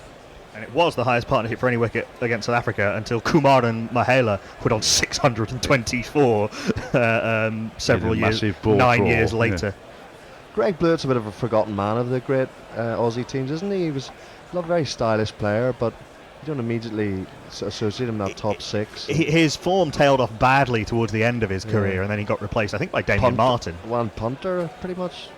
As Root will get an easy run, square on the offside. I actually saw him play in a charity match. He's far, far smaller than you expect. He was quite same as Grant Flower was actually far smaller. Both quite punchy players. Blewett cut very well. And he played the square drive rather than the big unfurling cover drive. But this was in 1997, so I mean, Ponting would have been in the team at that but point. Punter, he made his debut in '97, Punter, so that's when Blewett was beginning to tail off. And, Damien Martin had been dropped for playing one bad shot a few years ago and then sort of found his way back into the team. But yeah, Greg Blewett was a very, very fine player. That Damien Martin shot made its way into the U2 Zooropa tour. This one's left alone by Butler straight through to Pretorius. You can check that on U2 Zoo live from Sydney when Bono does his Mephistopheles thing. Were you into that? I was really into U2. I was too young at the time.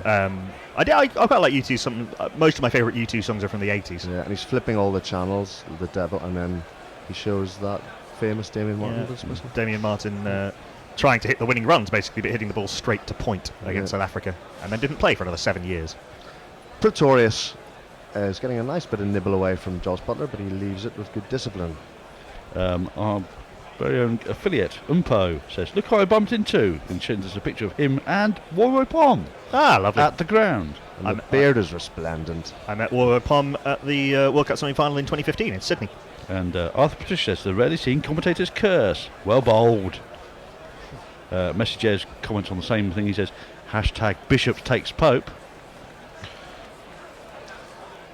A good leave again. Very gentle pace from Pretorius, but he's a good disciplined line.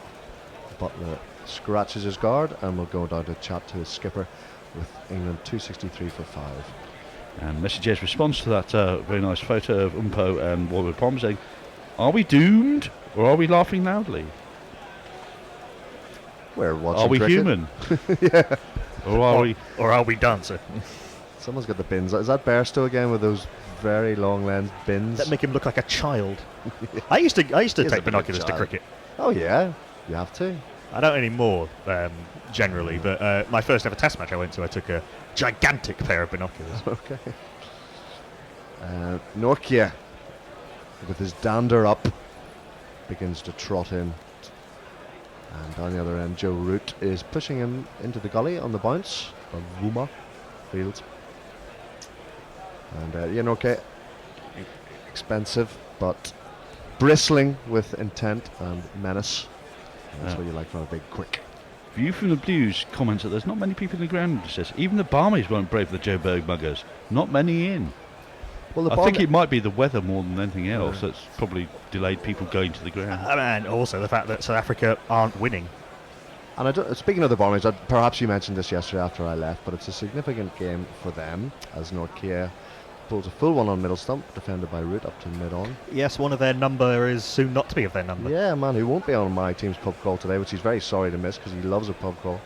And that's the bugler Billy Cooper on his last century duty. He'll still be going to follow lots of cricket, but he can't be faffed taking his trumpet around. He's been doing it for 16 years. Anyway, and that might be a welcome for some of you, but... Is that just because of the hassle of getting it into the ground and getting agreement? Not so much that, it's just the hassle of fans making him perform like a monkey, basically. Which, of course, he doesn't really begrudge. This one's turned into mid-wicket, well fielded by Van der Dussen on the slide, no run. But yeah, it's just a case he kind of wants to watch cricket in peace. In his future, and he has a couple of young children, which he needs to be around a bit more. So. I was lucky enough to meet Billy Cooper actually when I met you in Cardiff last year. He was pretty in his cups by the time I arrived. So, thoroughly nice chap. He's a good friend, and Billy, I'm sure if you do listen, he'll be going through all his hits over the next few days. Norkia full and on the spot, and well defended by Root. This is much better stuff than Norkia. Beijing Jack says, this is where Josh steps up to the plate and shows everyone wrong. We all hope and pray. And on a similar line, he says, Arthur Patricia says, if you had a choice between Butler batting or just forfeiting out and 15 runs being added to the England score, which would you take? Come on.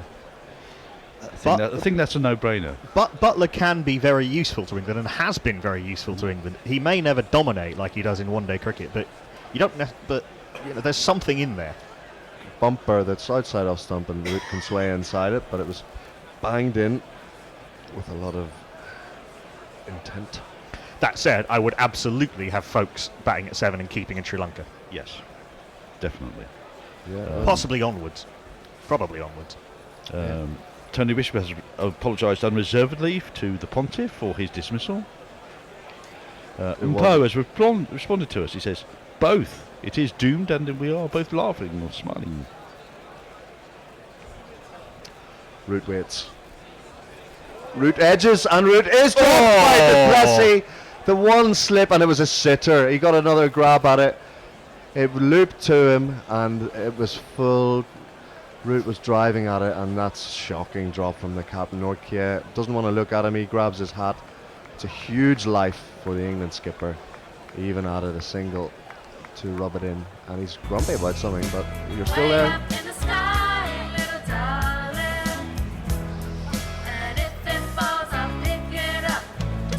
Oh, he's got his feet all wrong. His feet crossed over there. He was off balance, and he ended up making what should have been a fairly simple just step across the right and take it into a real juggling act, and he sort of tripped himself up a little bit there, made it much harder than it needed to be. It's an absolute shocker, really, from someone of Faf's ability in the slips and everywhere else in the field. I mean, he's such a good fielder normally, but I don't know, it's tempting to psychologise from a distance.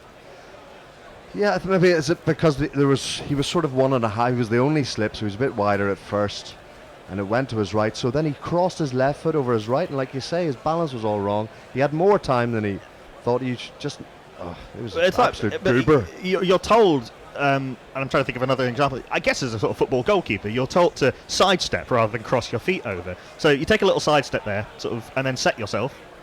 You take half steps, so you never cross your legs. And now Root is driving on off stump. It was decked into him a touch, and he's got an inside edge safely under the onside. Look, all slips, even the very best, drop catches. And there's a lot of different ways to do it. And I'm not saying that I can do it any better, but I know the theory of how it's supposed to be done. And so does Faf du Plessis. He will know exactly all of this. It was a good delivery from Nortje, by the way. It leapt off a length. That wasn't a short delivery. It was almost there for the drive, actually, but it just leapt off a length. Lucky Root now defends in the crease.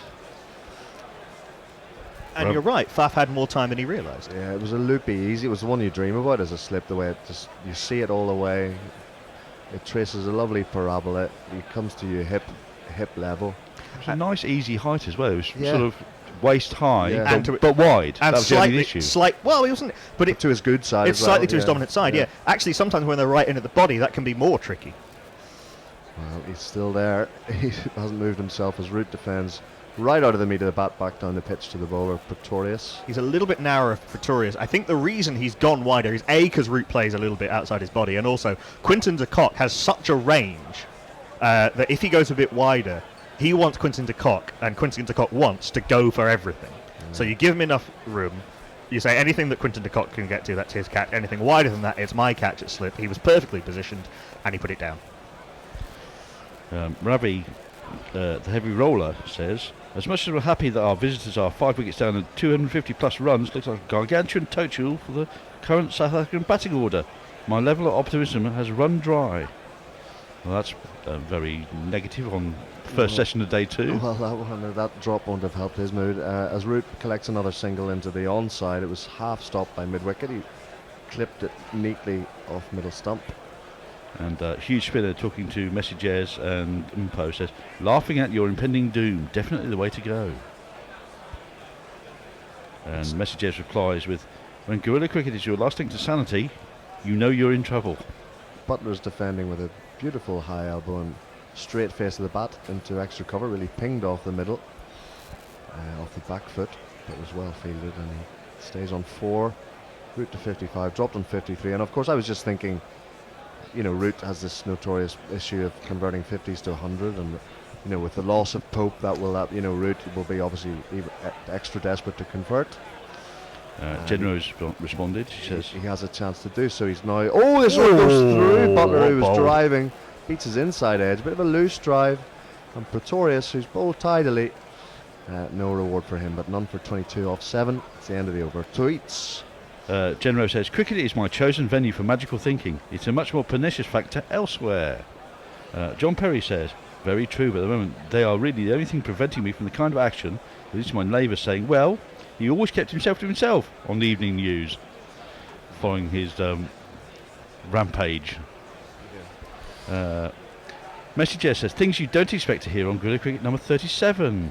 Butler leaves it with discipline. Well, here's a man on a rampage, Nortje, and he's right to be angry, but can he channel that as he's charging in now to Root, full, and it kept out, fielded by mid-on, no run. Interesting stat that I just found on the Cricket Info ball-by-ball coverage by Paul Muchmore. 9 of England's 14 century partnerships since the start of 2019 have involved Joe Root. Which is perhaps not that much of a surprise, but is, given his quality, but we've all been talking about Root's loss of form, but it's all relative, I think. We know Paul Muchmore. Remember, we met him in Dublin. Oh yes, nice little fellow who used to work with yes, Melinda. That's right. Yeah. Hello, Paul. Lovely lad. Nortje, this beautiful drive from Root. Maybe a risky one because it was outside off stump, but it's fielded by Elgar. The net result is a dot, but very tasty bit of cricket. Good battle this from Nortje, and Duplessis he's clapping, and he's got to get the body language right because it's tough when you're the skipper. There's no hiding place. People look to you, and you've got to keep your pecker up. This old ball's doing a little bit. Yeah, 73.2 it's given us. And Nortje begins this high stepping run up again, and he's in with a short one. It's beautifully ramped. There's no third man, so Joe Root will collect one bounce, one of these. I love the use of the bottom hand in that stroke because he's turned the bat face so it's pointing upwards and just helped it on its way. Beautiful. And he angled it to that third man area. You see, he's got his hands very wide apart. The top hand right at the top of the handle, bottom hand right at the bottom of the handle, and that's just giving him that element of control where he can just, as you say, angle the bat and then turn the bat face upwards. Anrich Nortje, if looks could kill. He's dirty, but those narrow eyes are hardened as Root has a game with him this time. His response is to beat him outside the outside edge and give him another deathly stare. Root's smiling, but he flirted with that one, and it did deck away from him. Good response from him. Yeah. This has been a fun little passage of play with Nortje and Pretorius bowling. Yeah, and he's going to have to bowl more than 3 over spell. Nortje, I would really ride the hot hand, and that lovely delivery. That's a fast leg break. That moved a lot. That hit a crack. Seductive that Root just had to follow it and play it, and it did too much. You bowl Nortje through to the second new ball. Is that a bit much? Do you want him to be using the second new ball? I think it'll be Philander and Hendricks using the second new ball immediately. Beijing Duck says that's going to be very expensive. Talking about the drop. Root for a double ton now. Well, that would be nice. Leah says, "Faff in hell, what a drop!" Oh, he's like no, he's out for 59, driving. Well done, Nortje.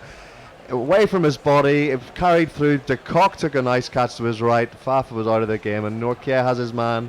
Rooty, no 3 figures for him. It's 269 for 6.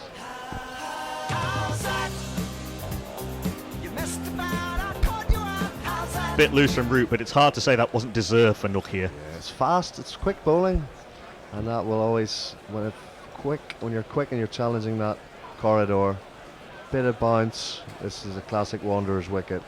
Grabbed at face level from De Kock, and delight and relief for the Proteas. And Lord Lupin says, "Faff, that's so village," which aged very well. And of course I said, I mean, it was. It'll age fine, don't worry, tweeters. Yeah. Graham Smith is if Graham Smith is England captain killer, but Joe Root has, if anything, has looked revived in this series versus Faff. Perhaps will Rooty shepherd the great Faff out our door? Jonathan Lowe says, "Happy Chinese New Year to us all." And to and to you too. And to all those celebrating. What year is it? This year? Let's have a look. Year of the what? And whilst he's doing that, Des says, "Did you see Hells's catch in the BBL? The best I've ever seen." That's a big call considering the amount of outstanding catches you now see nowadays.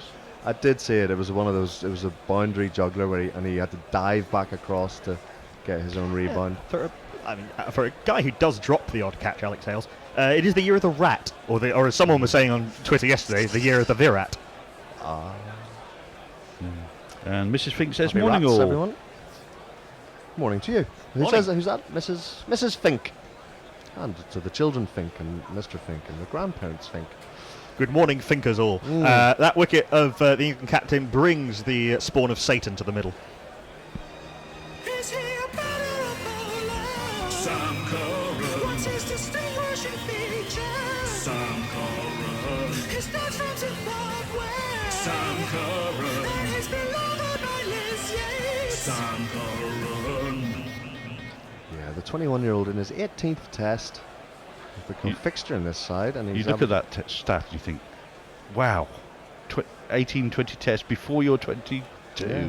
He's still the youngest to all these young fellas in the team, but Sammy's the youngest. And he's taking his guard now. He comes out in a sleeveless sweater, arm guard, left-handed of course. And he's got one ball of this Nortje over the face.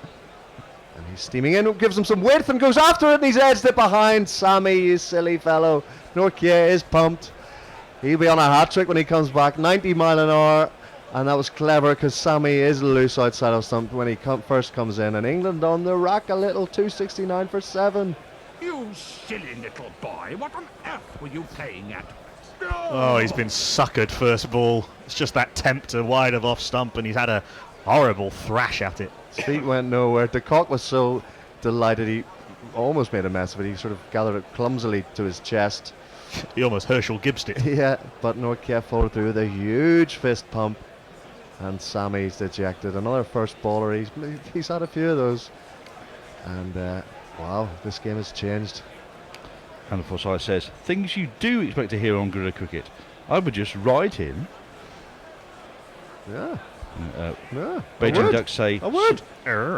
Sorry everyone, that was obviously part our fault for mentioning root in the double ton. And Leo also says, out after crossing 50, Joe just doing root things. There's a reason they call it a rootery for a 50. Well, we're going to see a man making his debut in the series, and it might cause a bit of stability in the England lineup, but it won't dampen the Castle band who are parping with glee. Yeah, I think they've made the journey. Is that the Guaijo squad? The travelling army of South African. I was about to say travelling army of synthetic supporters, but that's a half man, half biscuit lyric. The man striding to the middle for the first time in this series is the Birmingham boy. He's on Instagram, and he's a Twitter fan. On the Ashes tour, not Ben Stokes, but he'll have to do. Any tweets, Jason? Have you something to catch up with? Yeah. Leah says, and for once the Aryan boy does not save England. And Durban Oak puts it a bit more... a good lead from Butler of this new Pretorius over. Puts it a bit more expletive-ridden and says, Curran, you dick. Yeah, he's just, preying on that young, feisty, young hot blood, impetuosity of youth as he flat-footed wipe at a wide one. Thin edge. He didn't bother to look round. Razzie clapped with glee as all these veteran South Africans had the kid on toast. Pretorius full, Butler driving off the inside edge, fielded well by mid-wicket. And some shout-outs on Quick Tracker. Psyche Bally says nice. Praveen says hi. Shove Khan says hi. And Bhavesh Gaikar says hello. Welcome to you all. Hello. And Phil Brown spots himself on camera there. The cameraman has a good eye for a camera himself. He's behind the most snapped photographer in the world. Loves it. He loves it. Boucher. The Papa's Pap. Yeah, 269 for 7. What a game we have. Butler's driving, lovely form in that shot, but there's an extra cover intercepting it. And Butler remains on 4, and this is all eyes turn to him now to anchor this England innings. He often finds himself batting with the tail, but poor old Butler can't get a nice partnership with a fellow batsman. But Wokes, of course, has a fantastic pedigree with the blade. Yes, although he is vulnerable to the short ball, as he's shown in the last year or so. Nortje might have been paying attention to that. Wide, and Butler watches it all the way through to De Kock's gloves. First became obvious in the 2017-18 Ashes. He'd been very good with the bat up until that point, and then he just got bounced out repeatedly by Pat Cummins, and then they kind of repeated the trick in the 2019 the 2019 Ashes, and then Wagner did him a couple of times, I think, as well, in New Zealand. Made 100 on Popey's debut, Chris Wokes at Lord's. When doesn't he make 100 at Lord's? He loves that. Yeah. Pretorius to Butler. Studious defence to almost half volley, but very disciplined. A couple of things from YouTube. Saurav Kumar says, England test matches are always interesting to watch. Punitya Bhagat says, yes, and Alex Feffel says, in England's desperation to get quick runs, they are losing wickets. By lunch on day 2, they've still not reached 90 overs. Yeah. Anrich Nortje with this 3-wicket burst has become the leading wicket taker in the series with 15. It's Pretorius now who's wicketless in the game, and he's just keeping England dry with that 6th stump channel. Butler leaves it alone, and that's the end of the over. 269 for 7. To be fair on that last comment, they still did lose a session yesterday, so that's 30 overs, so I'm not surprised they've not got up to 90 overs yet. Yeah. Just 52.2 was it yesterday they got in? Yes, they did. They went off mid-over as well, so they also a little bit at the end of play. Only one South African bowler has ever taken a Test hat-trick. Oh, exciting. Was it Tayfield? No. Was it's similar era. it Goddard? No. Was it a spinner or a seamer? Let's have a look. It's not a name I'm familiar with. He was a seamer. Give us his initials. GG. Jeff Griffin. Correct. Yes. Well, of course you knew, Jason. Sorry. Jeff Griffin against England at Lord's, 24th of June 1960. He got MJK Smith, Peter Walker and Fred Truman. And then shortly thereafter was called for chucking and exited the game. Yeah, I thought so. Well, Nortje doesn't chuck it, but he is taking his time. He's got Christopher Roger Wokes in his sights. We'll tell you the field in a second. The fans have got to sit down. They're excited. They've been told to not get in the way as the bearded Wokes looks around and will face the snarling Nortje. Short leg, 2 slips, full, left alone and wide. Didn't even get through the keeper. It's always a waste when you bowl the hat-trick ball outside off stump. Yeah. Oh well. Pirate Badger says, England have lost 3 wickets in the World Cup. Would you like if I went back to sleep? To which Leo says, don't you dare, this match is just starting to get interesting.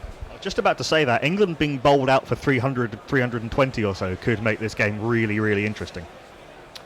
Yep.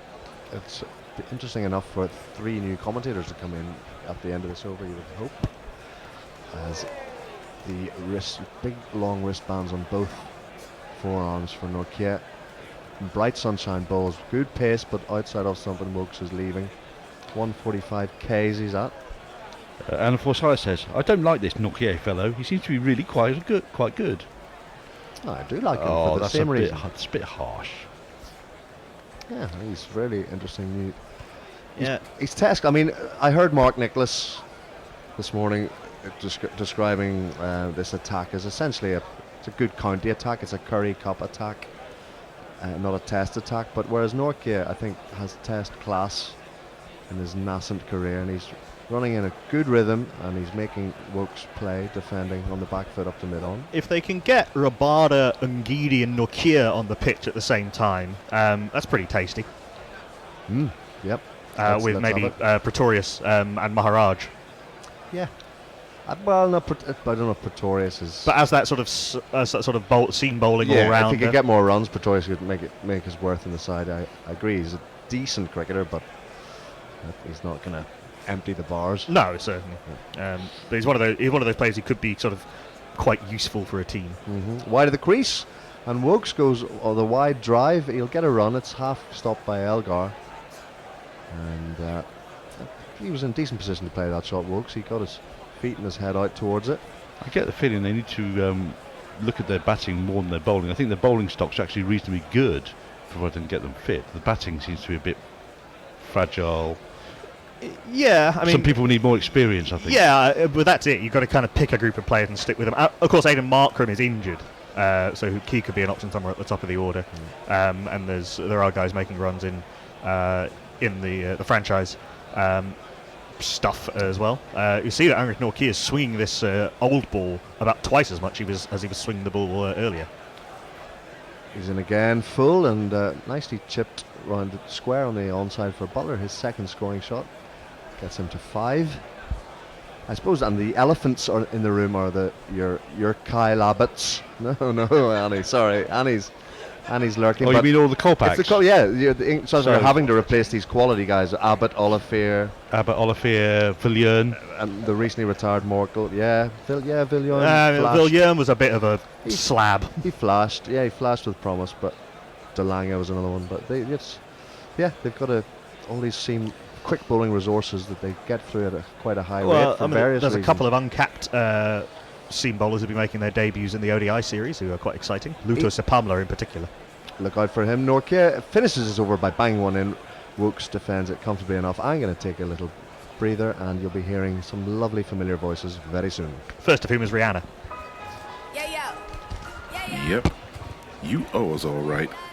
You think this alternative cricket commentary stuff comes cheap? Well, we need some dollar bills to help pay our bills, so please go to patreon.com/GorillaCricket and sign up to make a regular monthly donation. You know there is literally nothing like Gorilla Cricket's coverage, so don't be tight. Dip into your virtual pocket and throw some cash our way. See, Rihanna knows. Patreon.com/GorillaCricket. Pay me what you want it. Yeah, pay me some cash. Right, we are in the next over, and who's bowling? Pretorius. Bowls at Butler, who missed times to drive out to the cover and ain't no run. You're supposed to tell the listeners that, Ben. Yeah, I know, but I Ask. couldn't. The camera wasn't close enough to see his name, and I couldn't remember who was bowling at the other end. So I needed a little steer. A little steer, yeah. Well, it's all gone horribly wrong for England. 3 for 11 in just over 4 overs, and it's made it a more interesting game in one way. It has indeed. We all thought just over 300 plus would be a good score, and we're virtually there. That's so, what we said, 300. If these two and the next 3 wickets can scrabble through, as that's driven up to mid-on, no run by Butler. Scrabble 2 to 300, 310, 320. Game on, I think. Although it's noticeable that Nortke is the one taking the wickets with the pace.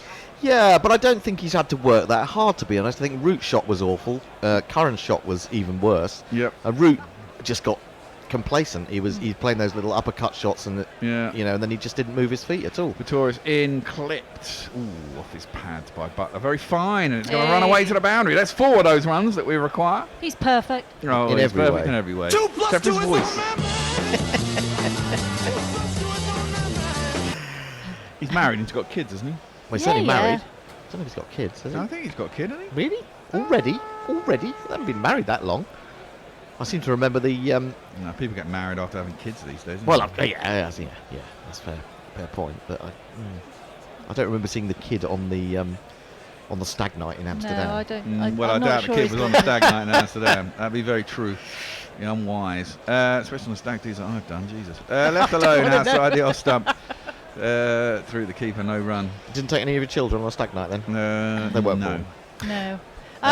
Ooh, that's colourful. Do you think they're going to take the new ball since they've been getting wickets with the old? I'd Swinging have a bit? thought so. It is swinging a bit now, isn't it? It's a bit weird. It's swung for little periods of the game, and then it stopped swinging, and it started swinging again.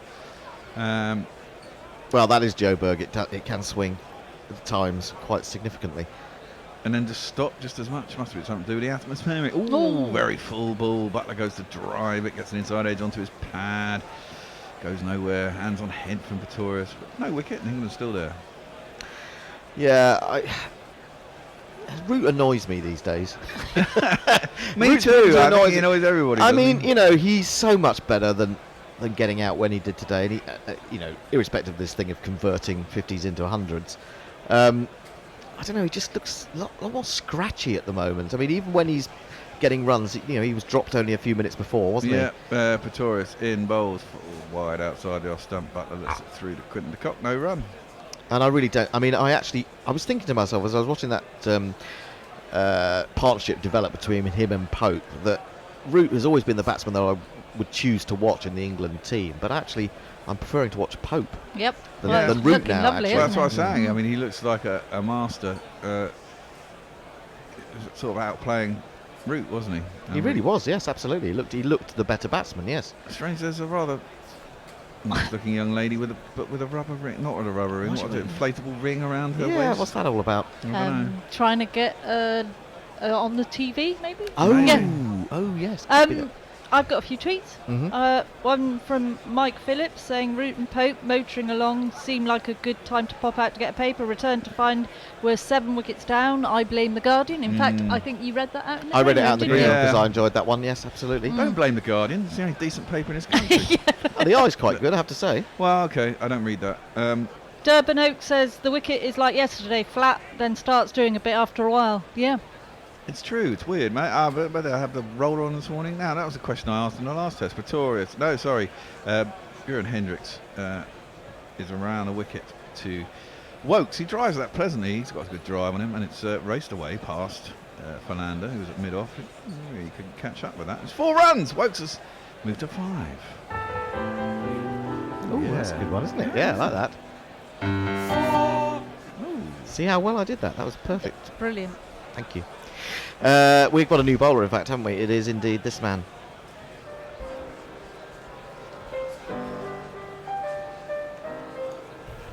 The Saffers are reeling and can't get a break. Their pacemen are injured, they hurt and they ache. Dale Steyn hurt his shoulder, so they're short a bowler. Hendricks and Hendricks. Hendricks is in. Defended up to mid-on, no run. And there's a big inflatable ball. That'd be taken away if you're in England. Punctured with a man with a knife by the stewards on the side. Yeah, is this only one GPL entry so far? Come on, people. Hombre Nuevo on 237. Where's Messi? I don't know. Maybe he's the only one entry. Please go to guerrillacricket.com/competition. Enter the GPL £1 you put into our pot, and you might get 70 plus out of it. Jabbed back into Wokes. Inside edge onto pad. Just dribbles out in the offside, no run. I think I just want to say, I think they are going to take the new ball because they've taken Nokia out of the attack briefly and brought Hendricks back. So I think that they're just trying to give him a little rest. Give me a little rest before. But he bowled about 4 or 5 overs on the trot anyway, didn't he, just before that. We should tell you the odds. England over under 330.5 at betway.com. 8 to 11 or 11 to 8 on that they'll get over 330. Yeah, under is evens. On the leg side, nicely clipped away by Wokes. When they were watching the summer last year, so it's clipped down to long leg and there's no run. Well, these two could certainly. Well, yeah, the potential is there for these two. We've only really got Wood and Broad to come. I mean, we saw Wood bat beautifully actually against the spinner especially, but I'm not sure that he's going to do it every day. No, he's not. No. But you know, he was an opening bat, as I always say. Yeah, but you know, when he was 10, level, isn't it? It's completely different. In the garden with his dad. Completely different. No, I think it was age group level, wasn't it? Well, I don't know up until what age. Until 13, 14, something like that. That means you've got technique, though, doesn't it? Hendricks in again into the pads once more. But that's the problem with coming around the wicket as a lefty. Goes with the arm, follows it, goes down to deep backward square where Dane Patterson, I think, fields, and there is a single. I should tell you, Bear, that our licence code will expire in 2 days. I know, fucking hell. What does that mean? That means it expires on Monday. So what does that mean, though? What does that mean? It means that it should play on Monday, but it won't play on Tuesday unless I'll have to do the licence at lunchtime. Well, maybe you should do that. I I'm will just do. suggesting, perhaps, reminding, perhaps. I don't think they're open over the weekend, so I can't do it over the weekend. Going back to the old ball, I've got a tweet in a sec. Over the wicket, Hendricks goes back to, and Wokes just defends that up to mid-off, and there's no run. Leah says, isn't that generally the thing with reverse swing? It's more vicious and it swings later than conventional swing. Oh, that's a tricky one. I'm not and sure. And it goes against where you think it should go as well. That's the point about it. Yeah, but I mean, there aren't that many batsmen who've got such brilliant eyesight that they can see initially what side of the ball that you've got in your hand as you arrive at the crease.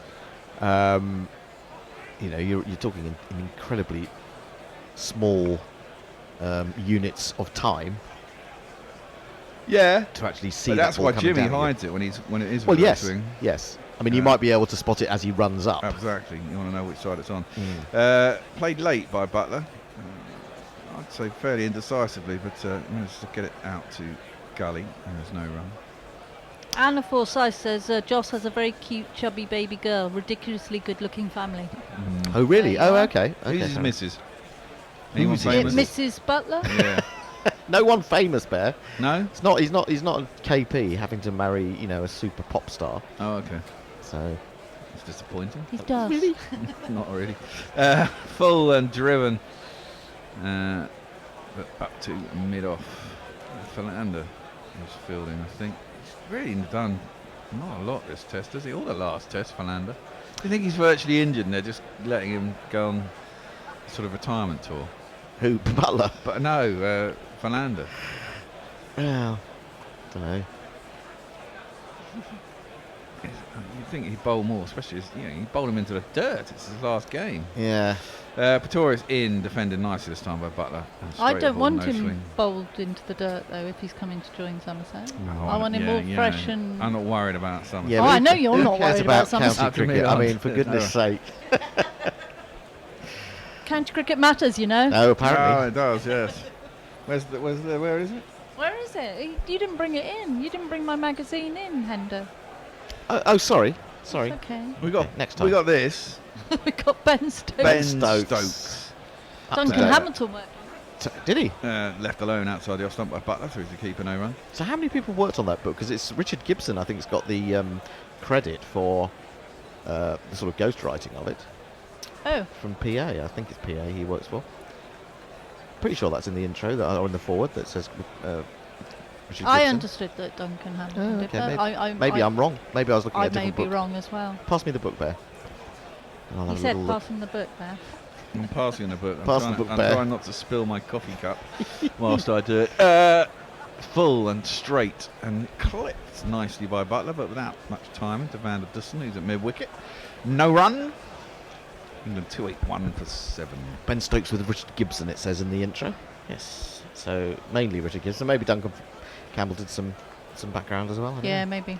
Maybe I just invented that. Maybe you did. I've been having some odd dreams recently. Me too. I told you about the one where you were attacking Saddam Hussein. And I won. And you won. Excellent. Butler faces up to Pretorius. He's almost too slow to play a shot against. It's quite annoying. And he defends that out to cover. No run. Ends not over. He's had bowled 10 overs, number 26. So that should be new ball. No, 1 over left for the new ball. 281 for 7 even. Peter Lloyd says Butler married in October 2017, daughter born April 2019. There you are, good clean living as well. So Mogg says drop root until he learns. Yeah, absolutely. Arthur Patricia says stepped away from the cricket for a few minutes, come back to find England 7 down. How much has Tony Bishop been tweeting? And how can he be stopped? Yes, well, we often ask that question. We don't know, yeah. Clint Williams says, question for comment. Do you think Test cricket would be better or worse if you allowed a new ball anytime the bowler wanted it? And why? Well, it's certainly be entertaining. Be expensive on balls. A lot of balls. Yeah, exactly. a lot of balls. Hendricks over the wicket to Woakes. Just clips out into leg side. Mid-wicket is vacant. Nortje has to come across the mid-on. I presume they'll take a single. They do indeed. Butler's into double figures. He's on 10. Yes. Woakes on 7. Small victories. He's only got to get to 30 to get his highest score in a series. That's all right.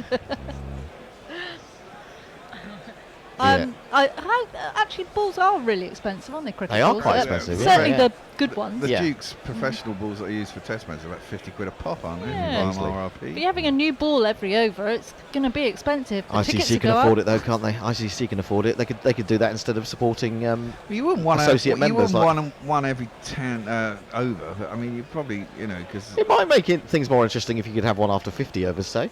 Yeah. Depending on where you are in the world as well, it depends. Hendricks over the wicket, wide, short, and across Woakes. Butler, sorry, cuts it out to on the boundary, and it will be a single. So Bear almost gets to end of sentence. You feel like he might just drop off Yeah, at this do you point think he's going to finish this one? before the last word is spoken. Oh, Tony Bishop says, Oh, quiet no. as a church mouse, me. They managed to fuck it up all by themselves. Well, I'm not sure about that. At least it's not raining, which normally happens when Tony tries to commentate. Yeah, the sun seems to be peeping through now, doesn't it? Hendricks is up to the crease and bowls across Woakes. He thinks about pulling that, but it was too wide to do that.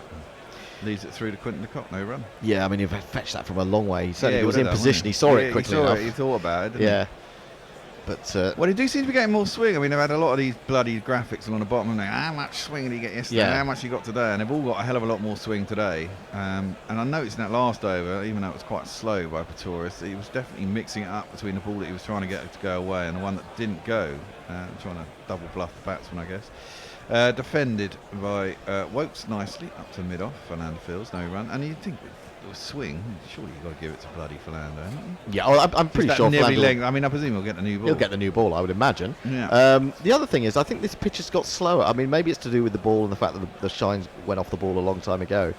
But definitely, it'll be interesting to see how many slips or close fielders they bring in when the new ball is taken, actually. And they think it might get a bit more carry. You'd have thought so. Clipped nicely off the hit by Wokes, but straight to mid-wicket where the skipper seems to be fielding. And there's no run. He's taken himself out of slips because he dropped one. And he should have caught that one. Yeah, Fortunately, it didn't cost a lot of runs, did it? No, that was root, wasn't it? Yeah, Faf's he's sort of on a downward spiral at the moment, isn't he, Faf, it appears. He's sulking. He's sulking, Yeah. maybe, yeah. Lost the one-day captaincy. Yeah. Refused to answer questions about it, didn't he?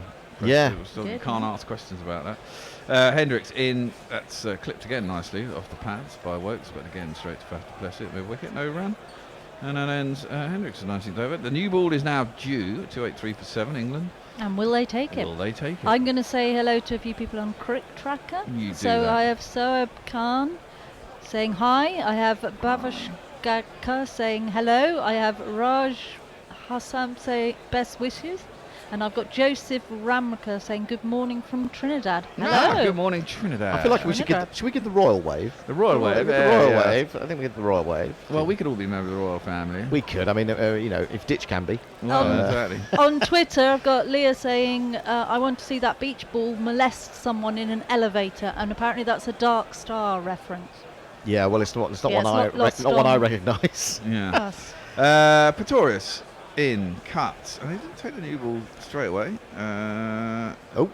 Did he just get? They took a single. They took a single, but it looked like someone got their butler got his feet stuck in the wicket for a minute. It stumbled a bit. Yeah, they got a single, just knocked it out to wider cover. We have messages. He says, double Guerrilla Cricket standards. When Hendo double clicks a jingle, it's brilliant. When Tony Bishop does it, it's amateur hour. Exactly. Well, it depends how it sounds. To be fair, I've had more experience on the jingles than Tony. You know, I mean, he's relatively new to the skill. Well, we have a bunch of people in sort of unitards. Yeah, what are they dressed as? Like kind of Blue Man, isn't it? But I was going to say it's like the Blue Man group, but or a bit like Smurfs. Yeah, but without the hats. With different colours as well. There's a red Different one and a colours green and- one, yeah. a couple of blue people. I'm sure we had a Smurf reference in the last test, and I can't remember what it was now. Never mind. Who knows? Pretorius up to the crease, bowls, second ball of the over, and left alone outside the off stump, no run. Well, I think they are beginning to think that this ball is swinging a little bit more, and they've actually now got 3 slips in for Wokes. It's a difficult decision to make, isn't it? Because you automatically think the new ball, you should take it. But if you've suddenly found that the old ball has started to swing, and it's swinging as much as you want it to swing necessarily, then you feel like you should stick with it. Indeed. And maybe your fastest man on the pitch isn't going to be able to take advantage of it because he's knackered and he's just finished the spell. That's full driven inside edgy by Wokes. I think he's trying to drive that up through mid-on or maybe just wider mid-wicket, but it's ended up going square out towards the boundary off the fat inside edge. But he'll get back for 2. He's on to 9. Yeah, and I think there's been a lot more mistiming today because I think it's because the pitch has got a little bit slower. But they are bringing the new ball out. The new ball is coming out. Yep. Maybe they couldn't find it before the start of the over. Well, often a bowler likes to sort of usually get into his stride, doesn't he? Usually it's given to the umpires dead on 80 overs, though, isn't it? Yeah. You just bring it out, Maybe give it to this the is umpire, and the- they can choose to take it when they want. Then. Maybe this is the whole bowlers choosing when they can take a new ball theory. Well, the new ball has been taken. 3 balls into the over. You didn't need to warm up at all. He's already bowled a couple of overs. Well, that's It's a bit true. Weird. Yeah. But hey ho, they have done it. And let's see how it goes. First ball with a new ball. Pretorius is up, bowls straight, gets clipped through mid wicket, out towards the boundary. There's no one out there. 4 runs. Ha ha! Take that.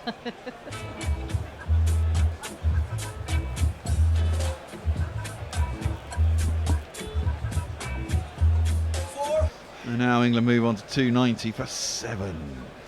I wonder whether you should actually have a regulation in which if the new ball doesn't do the work you want it to do, you can go back to you go back to the old ball. Can Yeah. we have the old Can we have ball that back, one for a little please? while? Can we have two balls in circulation at the same time? We used to be able to do that in effectively? club cricket. Do you remember? You used to be able to carry on using the ball that the team in the first Oh, yeah, division used. yeah, yeah. They can't do that anymore. Oh, they right, changed that okay. rule quite a while ago. Defended up to mid-off and there's no run. You have to take the ball that you're given. There's a ball for each innings. I used to hate that actually because when I opened, I liked that extra pace on Well, the ball. exactly. That's why you used to do And it. you know, you saw some dobber coming on with an Yeah. old ball. It really used to piss me off. Oh, well, that's it. Russell used to go, "Do you want to open the old ball?" I go, "Yeah, all right then." You know. Well, yeah, no, yeah. Anyone who takes pace off the ball, absolutely. Yeah, club level openers don't like dobbers at the top of the order, man. I don't think actually that even professional batsmen like dobbers Well, at the top no, of the true, order. you like pace on the ball. Yeah. Oh, that's jumped a little bit off the wicket. I think it's taken Wokes on the fingers because he shook his hand as he set off for his single. Is it another part of the inside edge of his glove down towards long leg for a single? We don't get much pace at all in Devon on the ball, so I can imagine the pitches are a bit yeah, damp. a little bit damp. Grits and Grat says when the opportunity arises, Root and Denny bat together in the second innings with Hendricks bowling, and he's got a gif of Jimi Hendrix saying "Hey Joe." Did he do a song called Hey Joe? Yeah. Did he? Oh, right, okay. Well, he didn't write it as a cover, wasn't it?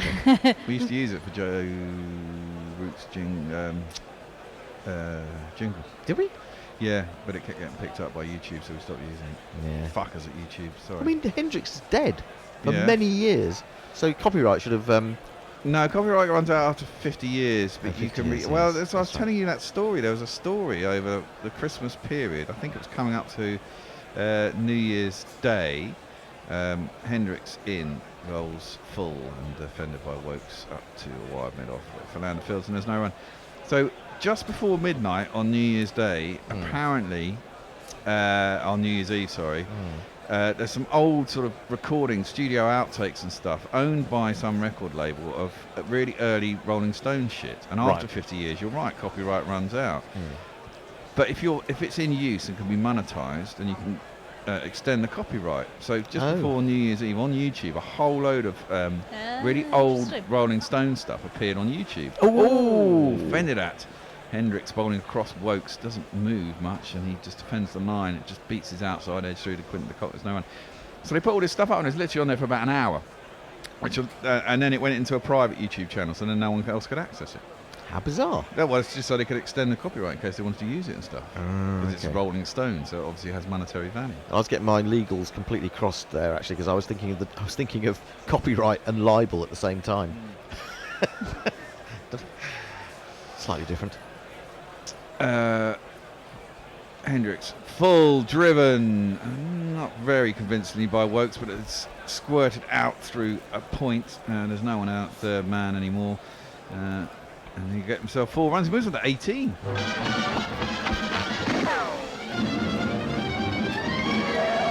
And England to 295. Was that a bump ball or was that aerial all the way? I think it was bump ball. No, you think it was a bump ball? Let's have a look. You can see it in close up. Oh, yeah, it was. Yeah, Absolutely. so bump. It was very, so very bump. bump. So bump. So bump. We're getting close to that 300 We're getting mark, close to aren't that we? 300, yeah. Coming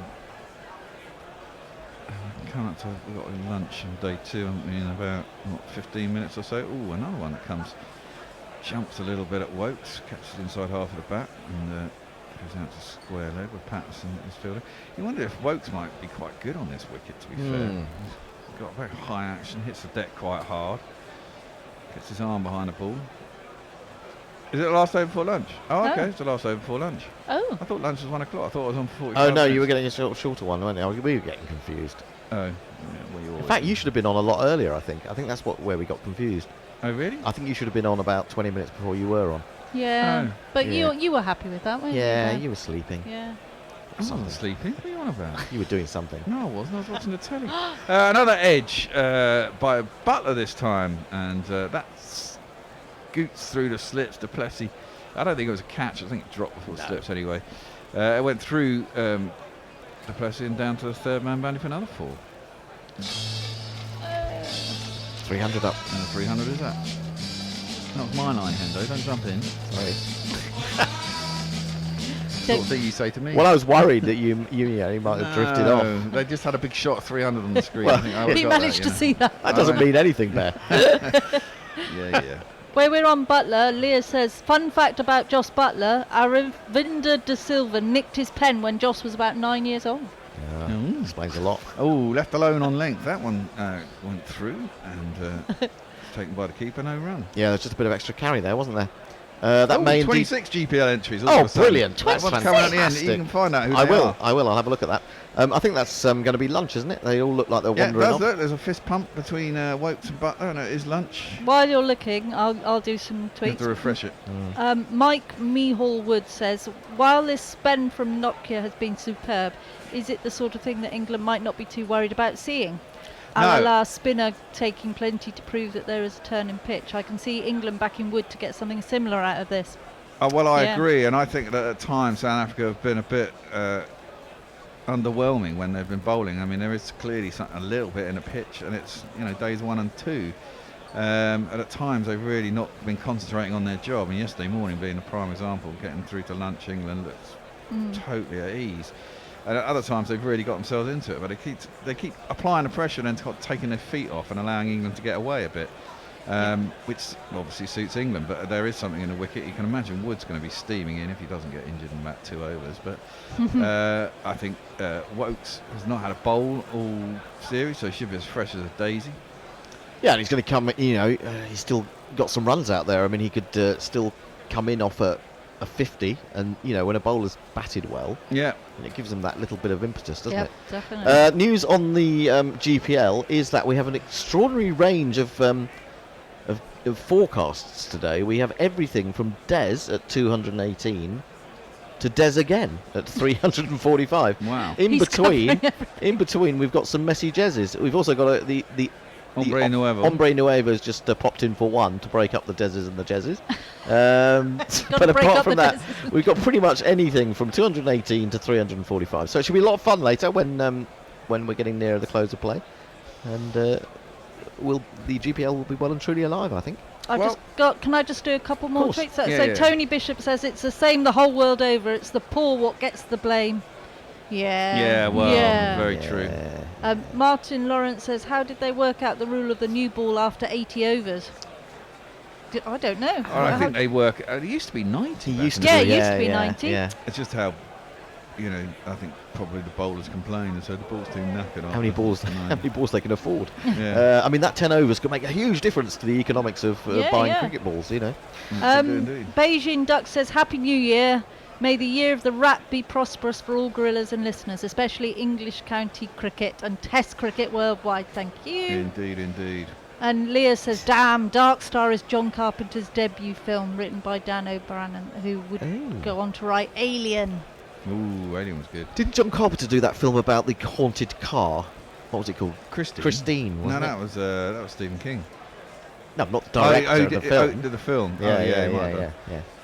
Bear, you better find me some highlights to put on. What do you want? What should I go for? Well, you can go back. If you go to you're in there. Go to Podbean, which is up in one of those. No. Up on one of the tabs. Is it? Which one is Podbean? Is that it? Yeah. Okay. Play, A bit more of Duncan Hamilton. Yeah. Have to go down. Scroll down. Press play. There we go. There we are. Got it. We're 14 minutes in to the discussion between